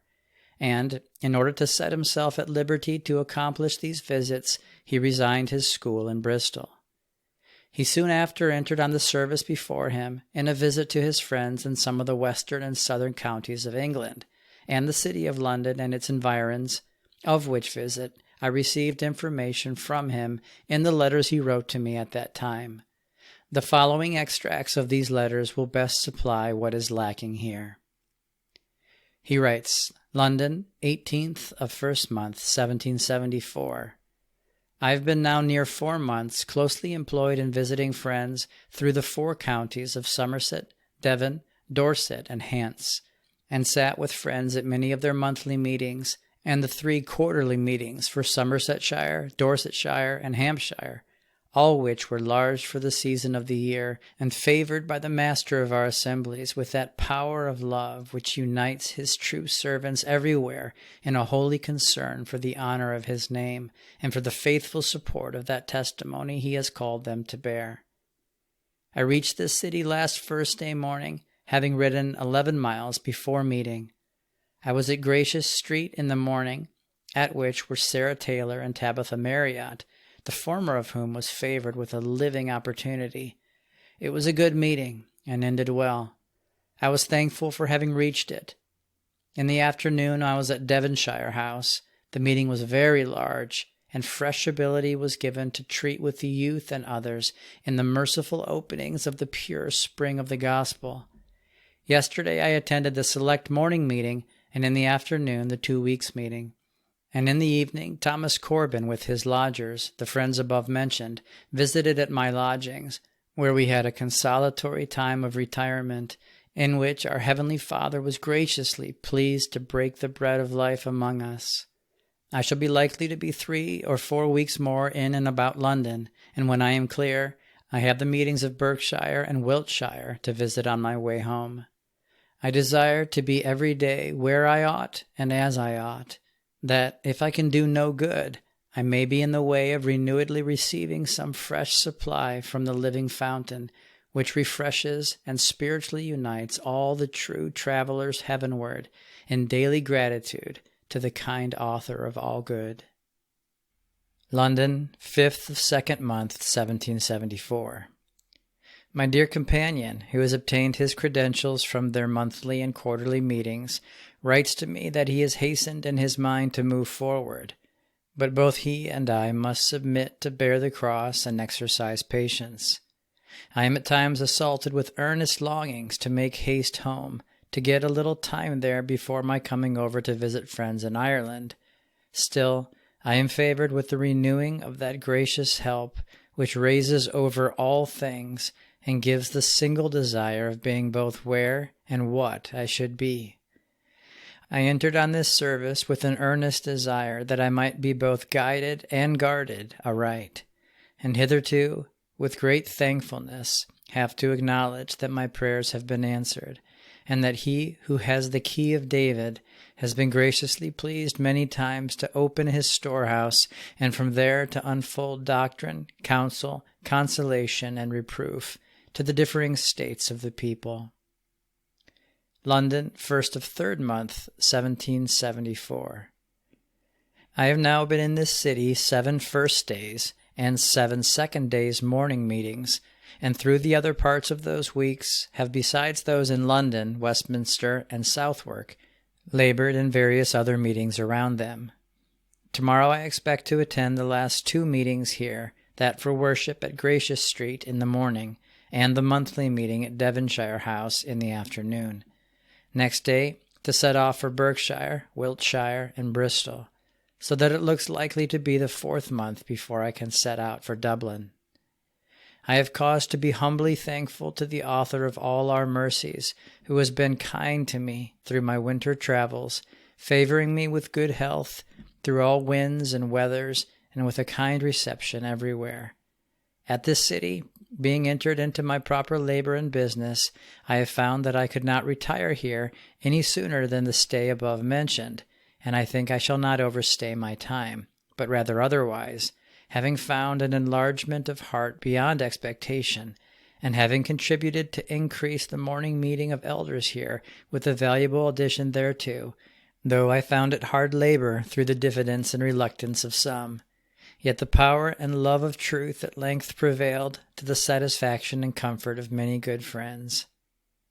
He got home on the 8th of 3rd month, and in about a week afterwards took a turn to the quarterly meeting at Somersetshire, at Glastonbury, and that for Wiltshire at Devizes, and was at some other meetings in his way from one to the other. The beginning of 4th month he left home on his intended visit to Ireland. He came to the quarterly meeting at Worcester, and from there by Birmingham, Coventry, Dudley, and Stourbridge to Coalbrookdale, where he was at meetings at the New Dale and Old Dale, and visited various families, accompanied by Daniel Rose. From Coalbrookdale he went by Shrewsbury to Dolabran, where the meeting-house was nearly full. The meeting began at 8 o'clock in the morning and was very comfortable. The next day he got to Lewindy to William Howells, son-in-law to the late worthy friend John Goodwin, with whom John's widow was then living, being 83 years of age, and had a meeting there, and from there he went by Llanidlis to the Welsh yearly meeting at Brecknock, which began on the 26th of 4th month.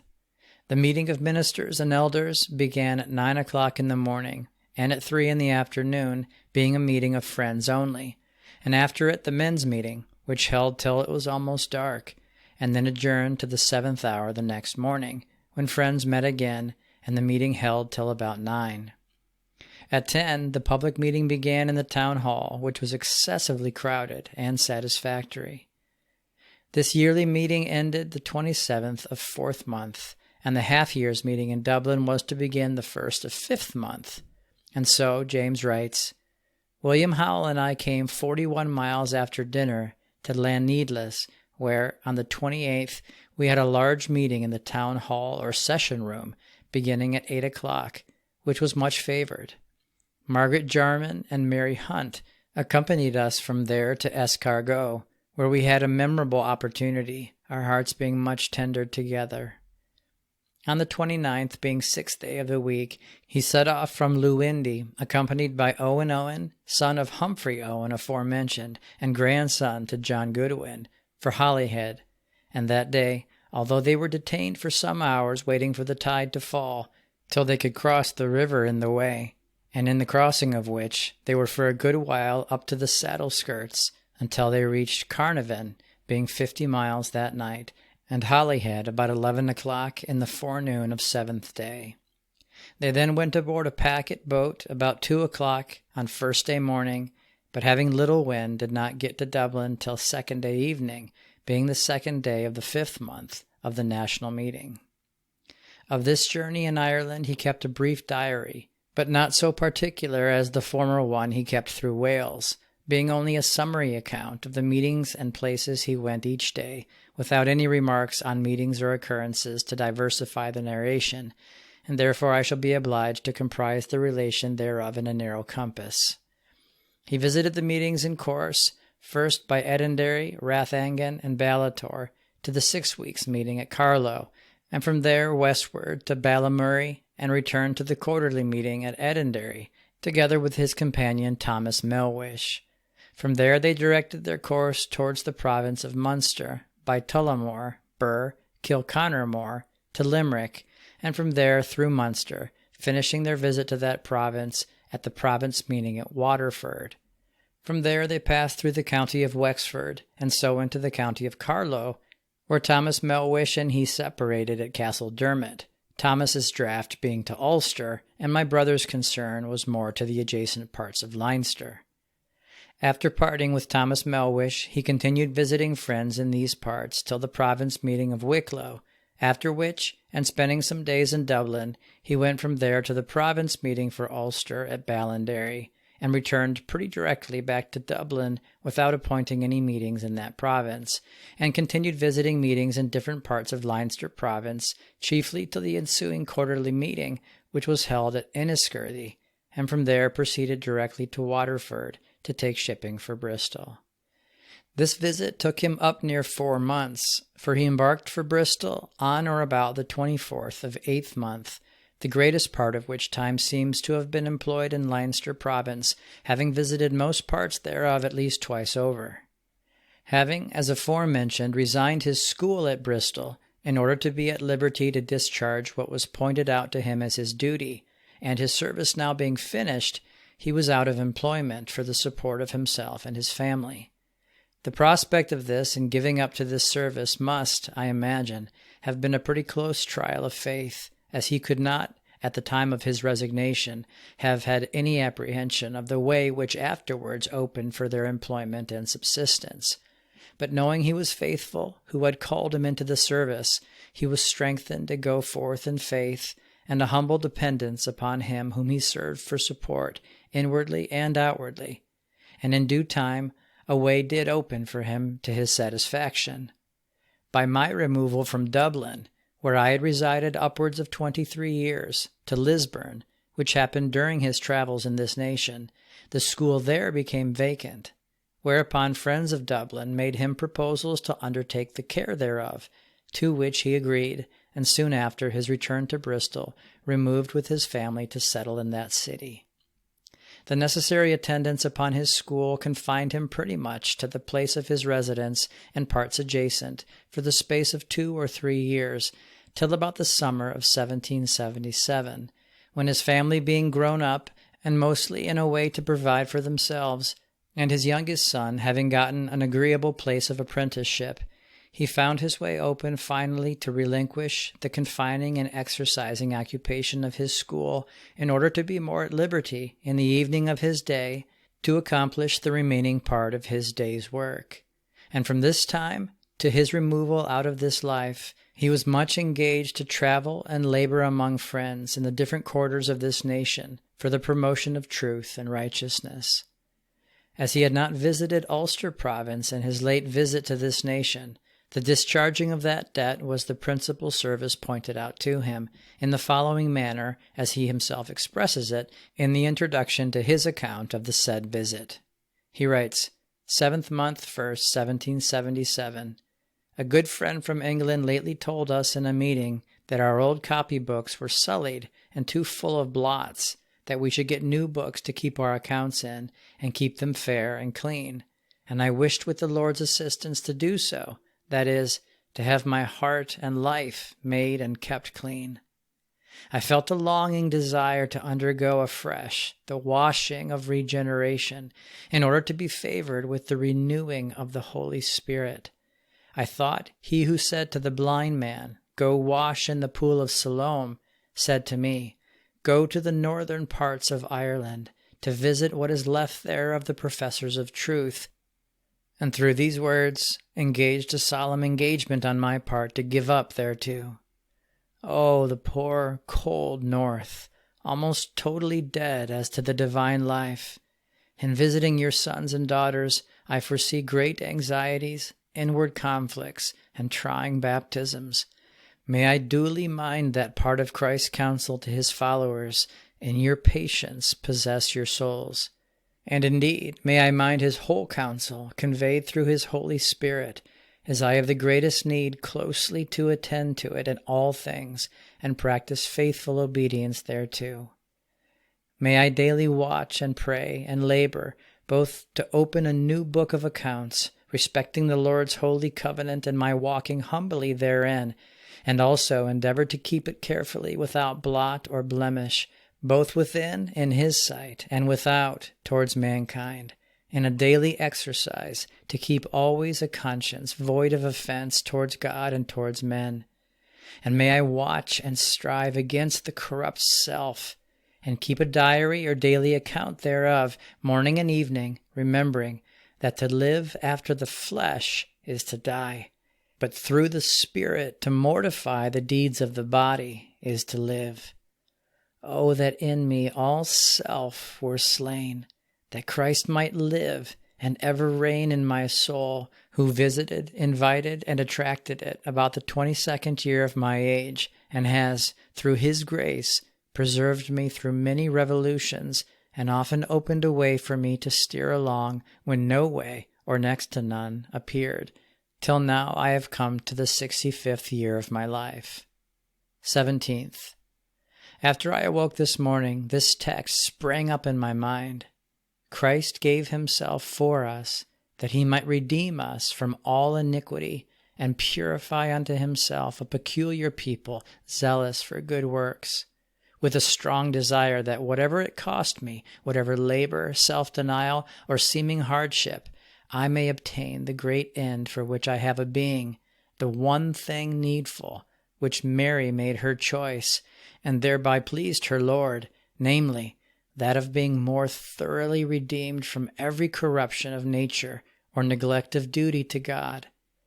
May I be more purified in heart and life, more inflamed with the holy zeal for his honor, laying aside every weight and burden, and the sin which does so easily beset, and run with patience the race that is set before me, looking unto Jesus, the author and finisher of our faith, who, for the joy that was set before him, endured the cross, despising the shame, and is set down at the right hand of the throne of God. I am likely soon to set forward as a poor pilgrim to the coldest and remotest parts of the north of this nation, which are rarely visited by any friends in the ministry. They meet with so much discouragement that way. But I must go and labor among them, according to the ability given, for the working out of my salvation with fear and trembling. 18th. Today we had a silent, but to me and some others, I hope an edifying meeting, under the divine and spiritual ministry of the great minister of life and salvation, who therein set before me two services, the one to procure some subscriptions for the relief of a poor family, which after meeting I set about and succeeded in. The other was my journey to the north, with a lively and fresh encouragement thereto, under the consideration of the uncertainty of our time here, and that, if my duty to God required me to be doing one thing in one place, and death should arrest me doing something else in another place, how miserable would my state be? The covenant of my youth was now brought to my remembrance with a lively and affecting impression, in the language adopted by the prophet Jeremiah, speaking in the name of the Lord. I remember you, the kindness of your youth, the love of your espousals, when you went after me in the wilderness, in a land that was not sown. Israel was holiness to the Lord, and the firstfruits of his increase.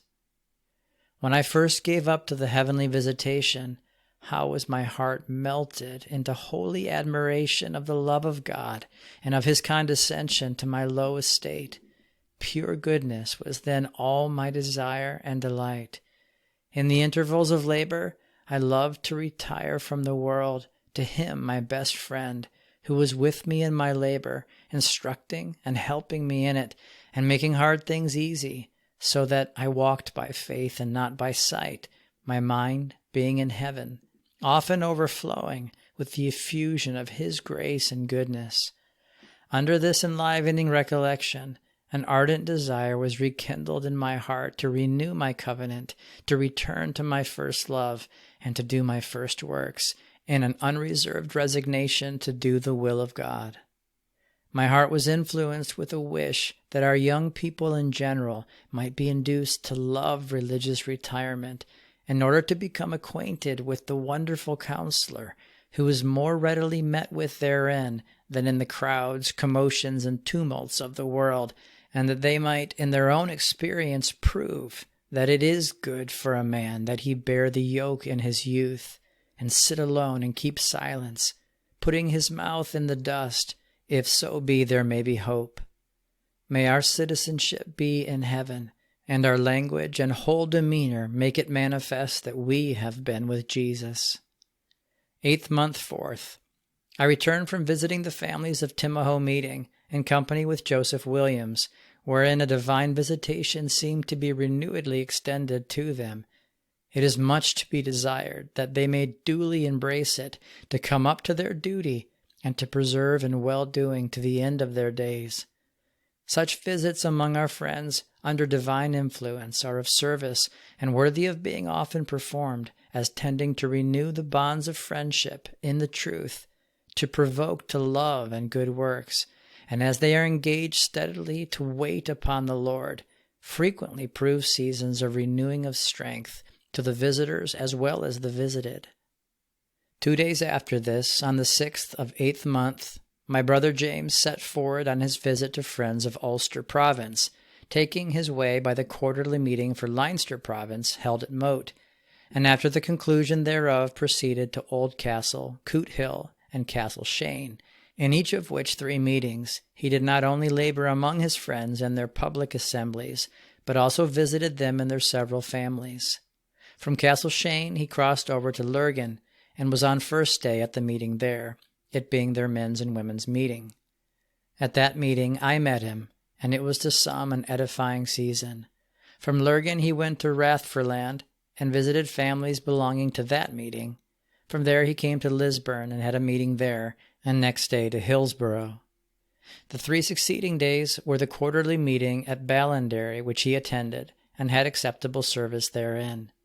The following week he took the meetings of Moyallen, Lurgan, Ballyhagan, and Charlemont in succession,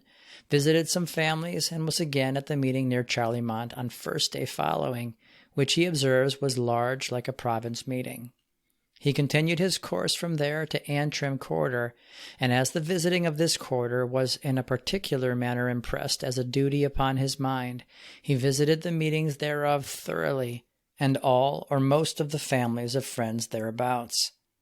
On the first day he was at Grange, of which he wrote to a friend, "We had a kind of general meeting at Grange yesterday, there being at it friends from Toberhead, Billancry, Clough, Ballymena, and Antrim, and I think it was a time of renewed visitation of divine favour to some, that we may dedicate the residue of our days to the service of the Lord and his people, is my sincere desire for us both, and many more." He then spent about a week among friends in this quarter, but, as I recollect, his visit both to said quarter in particular and to the province in general was in some degree cut short by the arrival of our friends Thomas Corbin, John Townsend, and Joseph Rowe from London, John Storr from Nottingham, and James Backhouse from the county of Durham, who came over in consequence of an appointment of the yearly meeting of London to visit the meetings of discipline in this nation. This visit they entered upon at the men's and women's meeting for that purpose, appointed at Lisburn the 10th day of 9th month this year, while my brother was engaged in the neighbouring part of Antrim quarter. This induced him to come over to that meeting, and the said friends, being very desirous that he should be in Dublin at the time of their arrival there, in the course of their visit he felt easy to accompany them to Antrim, and from there to Lurgan, from which they proceeded to Charlemont, to be at the men's and women's meetings there on first day, and Ballyhagan on second day. My brother, staying first day morning meeting at Lurgan, had also an evening meeting at Lisburn, appointed at the 5th hour, and the next day at Newton. Fourth day following was with the English friends at the men's and women's meeting at Lurgan, and next day came with them to that of Lisburn held at Ballinderry. The province meeting at Lurgan followed by appointment on 6th, 7th, and 1st days, over which he stayed, and after that, and having a meeting at Rathfriland in the market house, one more at Lurgan, and another at Moyalin, he returned to Dublin. When he arrived at Dublin, he found Thomas Dobson, from near Carlisle, who had come over under a particular concern for that service, engaged in a visit to friends' families in that city. Upon his arrival, he joined with Thomas Dobson in this service and accompanied him to 90 families, he having visited 46 before my brother's return. And then about 3 months after, Matthew Johnson, from Cornwood in Northumberland, coming to the aforesaid city under the like concern, after discharging himself in the same service to the meetings of Lisburn and Ballinderry, my brother accompanied him also in his visit to the families of friends there. Thus he was diligently engaged most part of his latter days, in almost a continued series of laborious services in the church, either at home or abroad.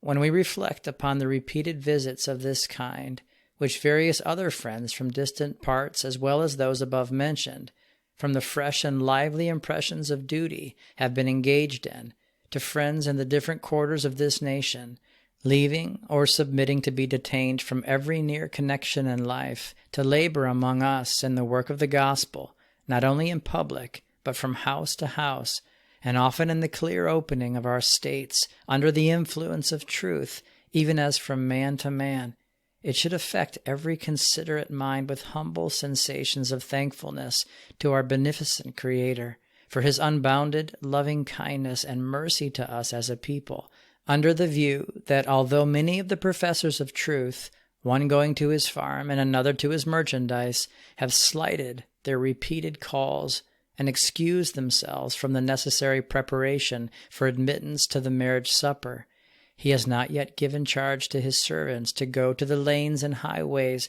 to call in others, but is still causing us to be striven with in close and searching labor. May the serious consideration hereof so impress our minds as to produce holy resolution to turn to him that smites us, and in reality to seek the Lord of hosts, remembering the day of our visitation has its assigned period in the determination of his unsearchable wisdom, who has declared, "My spirit shall not always strive with man, for he is but flesh." The next service I find him engaged in was a visit to the monthly meetings of Mount Malik in Edinburgh. In his letter to me, dated 1st month, 1780, he writes, "In the very cold weather which we have had, I visited all the particular meetings of Mount Malik and Edinburgh monthly meetings, and though I could not but lament the state of many careless professors, yet I had good satisfaction in discharging my duty therein." In the summer of the same year, he made another excursion through some parts of Leinster province, and as far as Waterford, and about the same season as the 2 years passed, on the 22nd of 8th month, 1780, he set out again to visit friends in the province of Munster. In his first day's journey, his guide dropped his saddle-bags, whereby, being deprived of necessary changes of linen, etc., for the journey before him, I was told it put him to a stand whether to proceed or to return home, and also upon serious consideration the grounds upon which he had set out, and the validity of his commission. And upon consulting the oracle in his own breast, it was intimated to him that he must go forward, even if he lost his life for it. The first meeting he had was at Mount Malik, from which he wrote, "We had a good meeting here today, which seemed as a fresh seal to my commission, and makes me strongly desire that I may be preserved to attend singly to my duty and faithfully discharge it." From Mount Malik he went by Roscrea, Birr, and Kilconnermore to Limerick, to the province meeting for Munster, which, by the account he gave, was said to be the largest that was remembered in that place, many friends from Leinster attending it. And further, he said, "The kind Father and Author of all of our mercies favors my mind with the sweet sense of his divine love, and a desire to follow and to serve him, who is a rich rewarder of all his faithful servants." Here, being requested by friends to go forward with a family visit, he consented, following therein the pointings of duty. On the 4th day after the province meeting, in conjunction with several friends of that province, he entered upon this exercising service. His succeeding labors in this and the following service may be best understood from extracts from his own letters written to his wife during his being engaged therein. He writes, Limerick, 1st of 9th month, 1780. On 4th day we began the family visit here, and that day we had 6 solemn opportunities, visiting so many families, and yesterday we followed the same business closely, having 8 solemn meetings, some of which held long, so that it was near 10 at night when the last of them broke up. We hope that 2 days more will be sufficient to finish the family visit here, so after 1st day, expect to be thoroughly clear of this part of Munster, and on 2nd day, to proceed with the friends who stay with me here towards Cork.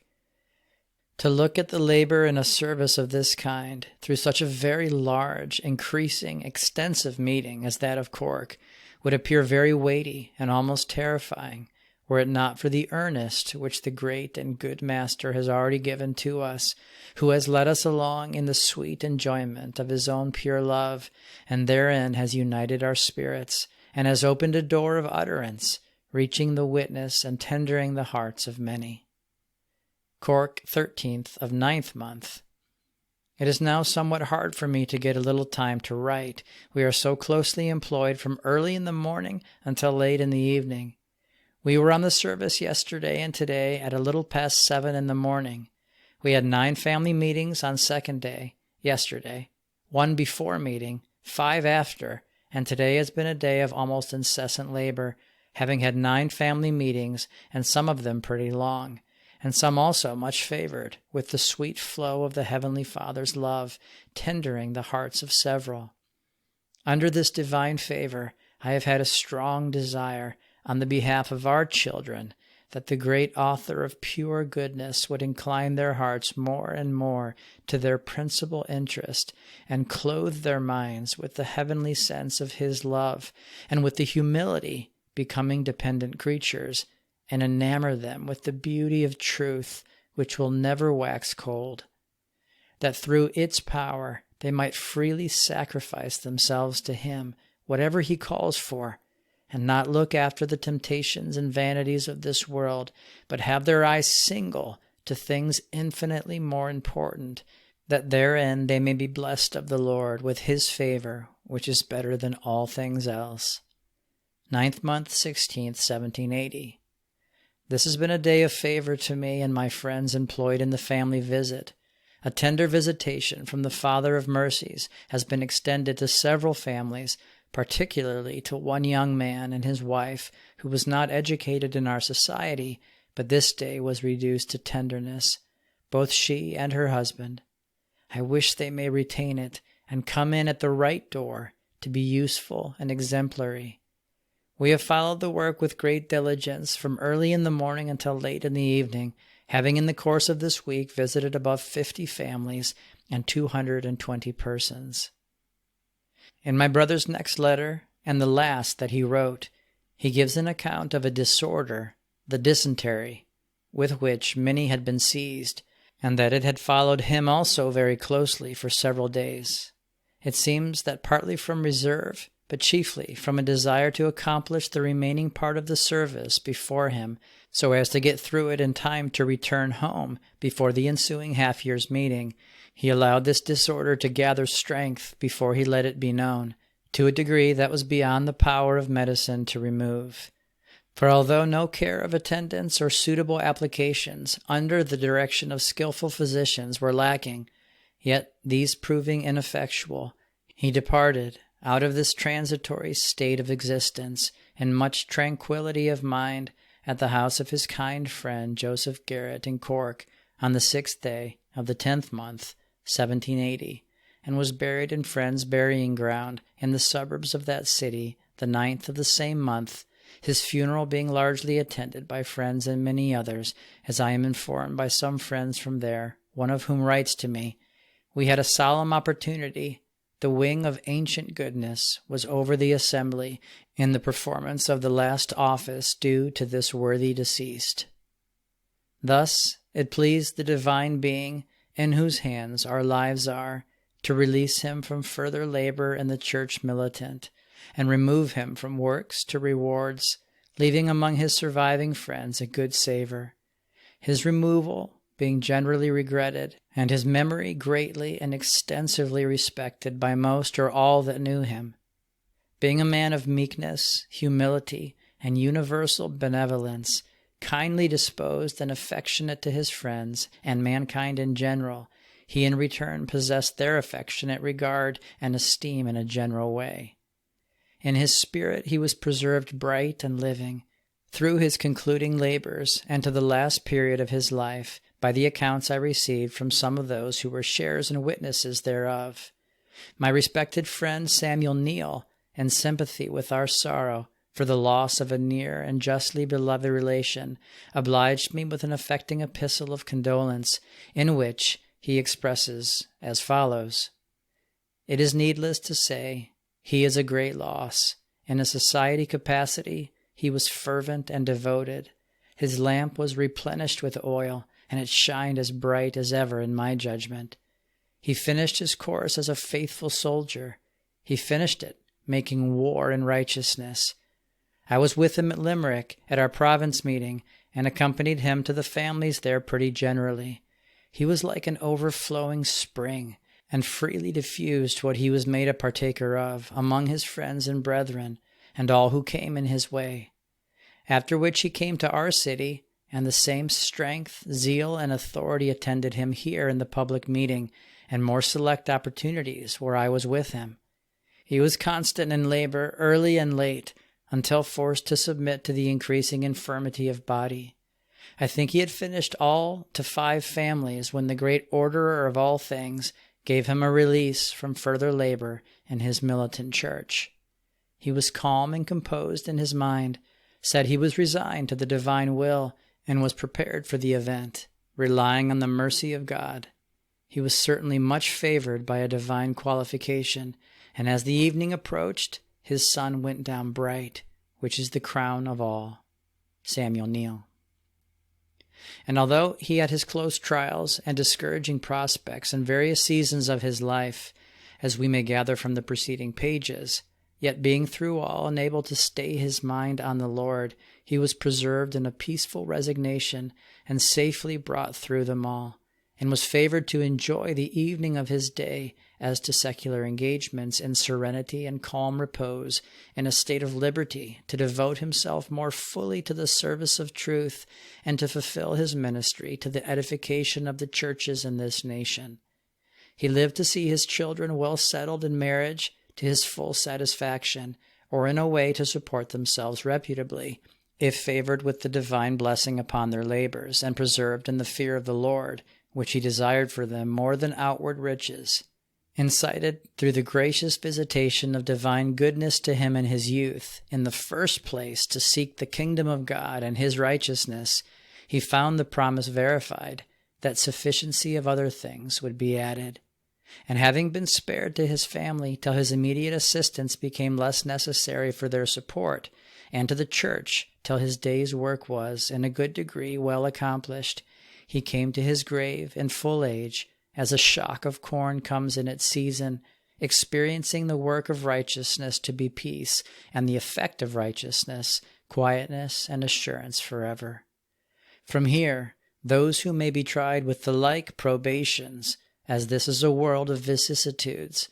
may receive encouragement in the cloudy season, in faith and patience, to cast their care upon that divine being who cares for his own, and will bring them safely through all difficulties and discouragements, provided their hearts are sincere towards him, and all things will work together for good to those that love God. The end of these publications is not to extol the man, but to recommend righteousness to mankind, by pointing out the beneficial and happy effects thereof in real life. And as the desire of happiness, planted deep in our nature, is a universal affection of the human mind, although often sought in things that cannot give it, or at best but the shadowy and deceptive appearance thereof. In order to incite them in imitation of the righteous, I commend all to seek it where only it is to be found, in pure religion and virtue, walking in all the commandments of the Lord Jesus Christ blameless. If we have regarded the deceased with affectionate esteem and honored them for their work's sake, let our regard for their memory prompt us to the imitation of their good examples. If we regret their loss and the vacancy of their places, let us consider that a measure of the same divine Spirit which wrought powerfully in them for their redemption and enlivened them to every good word and work is also given to us individually for the effecting of the same happy experience in us, whereby, through faithful obedience on our parts, we may receive a qualification to fill up some of the vacant seats, to be serviceable in our respective allotments, and exemplary in our lives, and blessed in our end. Chapter 5. An excerpt from an Epistle of James Gough, addressed to friends in all parts of Ireland. Dearly beloved friends, under a concern for the welfare of our religious society, yet left in Ireland, I think it is my duty to stir up the pure mind by way of remembrance. In the first place, I desire that none under our name may be raw and ignorant and at a loss if asked what we profess or what is our fundamental principle, but having a heartfelt experience thereof, be ready always, as a good apostle advises, to give an answer or a reason for the hope that is in you with meekness and with fear. We profess to be a people called out of the corrupt spirit and customs of the world, out of all evil words and works, to follow Christ in a close and inward adherence to the secret discoveries which He gives us of our duty, that as His faithful servants we may enjoy His favor both while here and eternally hereafter. And our fundamental principle is this, that as God has created us to be forever happy, He has bestowed upon us His light, grace, or Holy Spirit to fit and prepare us for it. Hereby He teaches us what to deny and how to live, to attain this great and glorious end. If we adhere to this divine gift, we shall love Him above all things, and above other gifts and blessings, as we ought to do. Parents will love their children in the Lord. Children will be an honor to their parents by a well-guarded and dutiful conduct. The young and the aged will be joined as brethren in one good concern. Thus would a holy harmony be seen and felt as formerly, and we, in that peace, order, and union, reverencing the Lord our God, should enjoy the sweet influences of His presence and the joy of His salvation. Why are we members of a separate society, but to be more closely connected with the divine source of all purity and goodness, walking in the light of the Lord, that it might shine in our hearts as waymarks to neighbors and sober inquirers, as they, being won over by our good conduct, may have cause to bless God on our behalf? Thus were many convinced of our principles at the dawn of our society, even at the hazard or loss of all that was dear to them in this world. Let us call to mind, and not hastily forget, that Christ has given Himself for us to redeem us from all iniquity, and to purify unto Himself a peculiar people, zealous for good works. Yet notwithstanding all this, it is evident that too many among us are induced and induce one another to slight the kindest offers of their best friend. They give ear to the voice of the stranger, and swayed by his persuasions, put off their embracing a Saviour's offer. Far from being zealous of doing what is well-pleasing to God, they counteract that profession to which He, by His Holy Spirit, has called us.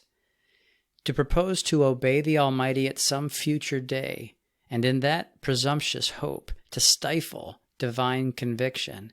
is a most fatal artifice of the grand adversary, whereby he insensibly darkens the mind and hardens the heart to render us his vassals and to secure us to himself as such.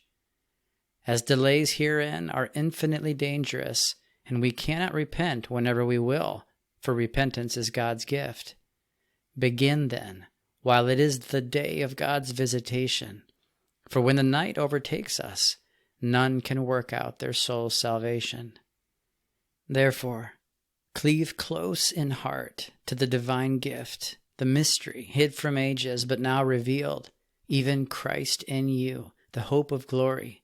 that your souls may be enamored with that beauty which will never fade away. Lay hold of all the helps and means by Him provided. Be kind to all, but familiar with few, and those few, let them be such as fear the Lord. This fear preserved Joseph in the time of trial, but for lack of it, Absalom overset all his personal advantages. Seek to be closely linked with good friends, for two are better than one, and a threefold cord is not easily broken. Great are the benefits and solid satisfactions found in truly religious society. Formerly, when the proud were counted happy, they who feared the Lord spoke often one to another, and the Lord declared His approbation of the pious ardor with which they mutually animated each other. As, on the one hand, the friendship of the world is enmity with God, so on the other, Israel, the Lord's people, were to dwell alone, and not to be numbered with the nations. Their safety and true peace depended hereupon. They were enjoined not to contract any alliance or intimacy with them, to prevent the decay of that fervent love to the Lord their God, which He inspired them with, while they abode in His covenant and duly observed His laws, His statutes and ordinances, and to prevent their children from contracting the manners of those nations and running into their fashions and customs. While they kept together in a united care and veneration of the Lord, they prospered, both outwardly and inwardly. Nothing could harm them. No effort of the common enemy could prevail against them. May we thus keep together, strengthening one another in the love of God and in faithfulness to Him, and then we may be sure that our case will be the very same. There are many, we believe, orderly and reputable in their lives, who need to be more baptized into the ardent love of God and dedication of heart to His cause, that they may not be like slothful servants at ease in Zion and indulging themselves instead of serving the Lord. The harvest is great and needs more laborers to fill up the vacant places of many removed from works to rewards. What a lack do we find now of ministers, elders, and of such whom the Holy Spirit has made overseers, taking heed to the flock, helping one another in animating visits both to families and to individuals, in the lively flow of that love which the Lord gives to those who devote their hearts to His service. A few are yet mercifully preserved, who, for Zion's sake, cannot be at ease, but through all discouragements hold on their way, knowing they serve a good Master, and resolving, through His grace, never to desert His service, but to keep their places under His direction, and to hold fast the blessed truth in the love of it to the end of their lives. May He grant an increase of their number and strength. I desire above all things for myself that to the end of my days I may be one of their number. O my soul, come into their secret adoration of God. With their assembly herein may you ever be united. For indeed the Lord is good to them that seek and diligently serve Him, nourishing that life which is hid with Christ, a life which will never die, well rewarding them for all their labors and for the sacrifice which they offer to Him on the altar of obedience, giving them 100-fold. When our Lord told His disciples that one of them should betray them, the rest heard it with concern and inquired, "Is it I?" Many have contributed to the great declension that is now seen in the body of Christ, and each of us should inquire, "Is it I?" Many have need to be created anew in Christ Jesus unto good works, but they must first put off the old man with his deeds in deep humiliation before the Lord, which to them who patiently abide under His righteous judgments for sin draws down the gift of repentance unto salvation, never to be repented of, and that new birth, without which we can have no place in his kingdom. We must give up all our idols, else we are undone. Our own wills must be subjected to the will of God. All our own wisdom must be laid at his feet. We must deny ourselves, take up our cross daily, and follow him. There are no other terms on which life everlasting is to be had. Our Lord informs us that they who expect to gain it by climbing up another way will be treated as thieves and robbers. Oh then, my dear friends, in every part of Ireland, I earnestly desire that you may buy the truth, whatever it costs you, and sell it not. Look upon all things besides this as dross or dung in comparison with it. Let us hold fast the one thing needful, whatever else leaves us or is taken from us. So shall we have lived not in vain, obtaining the great end for which we had a being given to us. O you parents who have many children, and not much of the world for them, do not be over-anxious on that account, or make it an excuse for non-attendance of religious duties. Consider that it may be wisely so ordered, as the means of their preservation, and if they follow Christ, it may prove of great advantage to them beyond what you and they are aware of. A little satisfies a humble mind, as we brought nothing into the world and can carry nothing out. They who obtain the favor of God will neither lack anything needful, nor covet anything superfluous, but having food and raiment, will therewith be content. Therefore be anxious for them only on this account, that they may lay hold on eternal life, and keep their hold on that. Then they will be truly happy, but not without it, if they had ever so much of this world. They are indeed justly to be esteemed, who having more are thereby the more humbled, and more abounding in useful services and good works. And O you young people, often consider that you are born into the world to be happy forever, on the terms laid down by Christ, as above mentioned. With all your gettings, get the favor of the Most High, who invites you to it. Before honor, even true honor with God, is humility, but pride goes before destruction.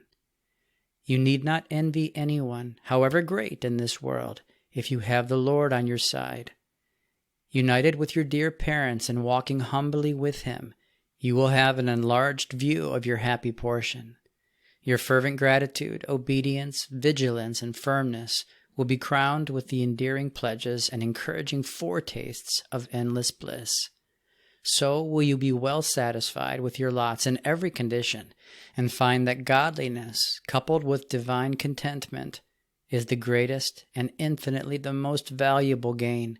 being fitted by your blessed Redeemer for life, death, judgment, and for that eternal joy which is unspeakable and full of glory.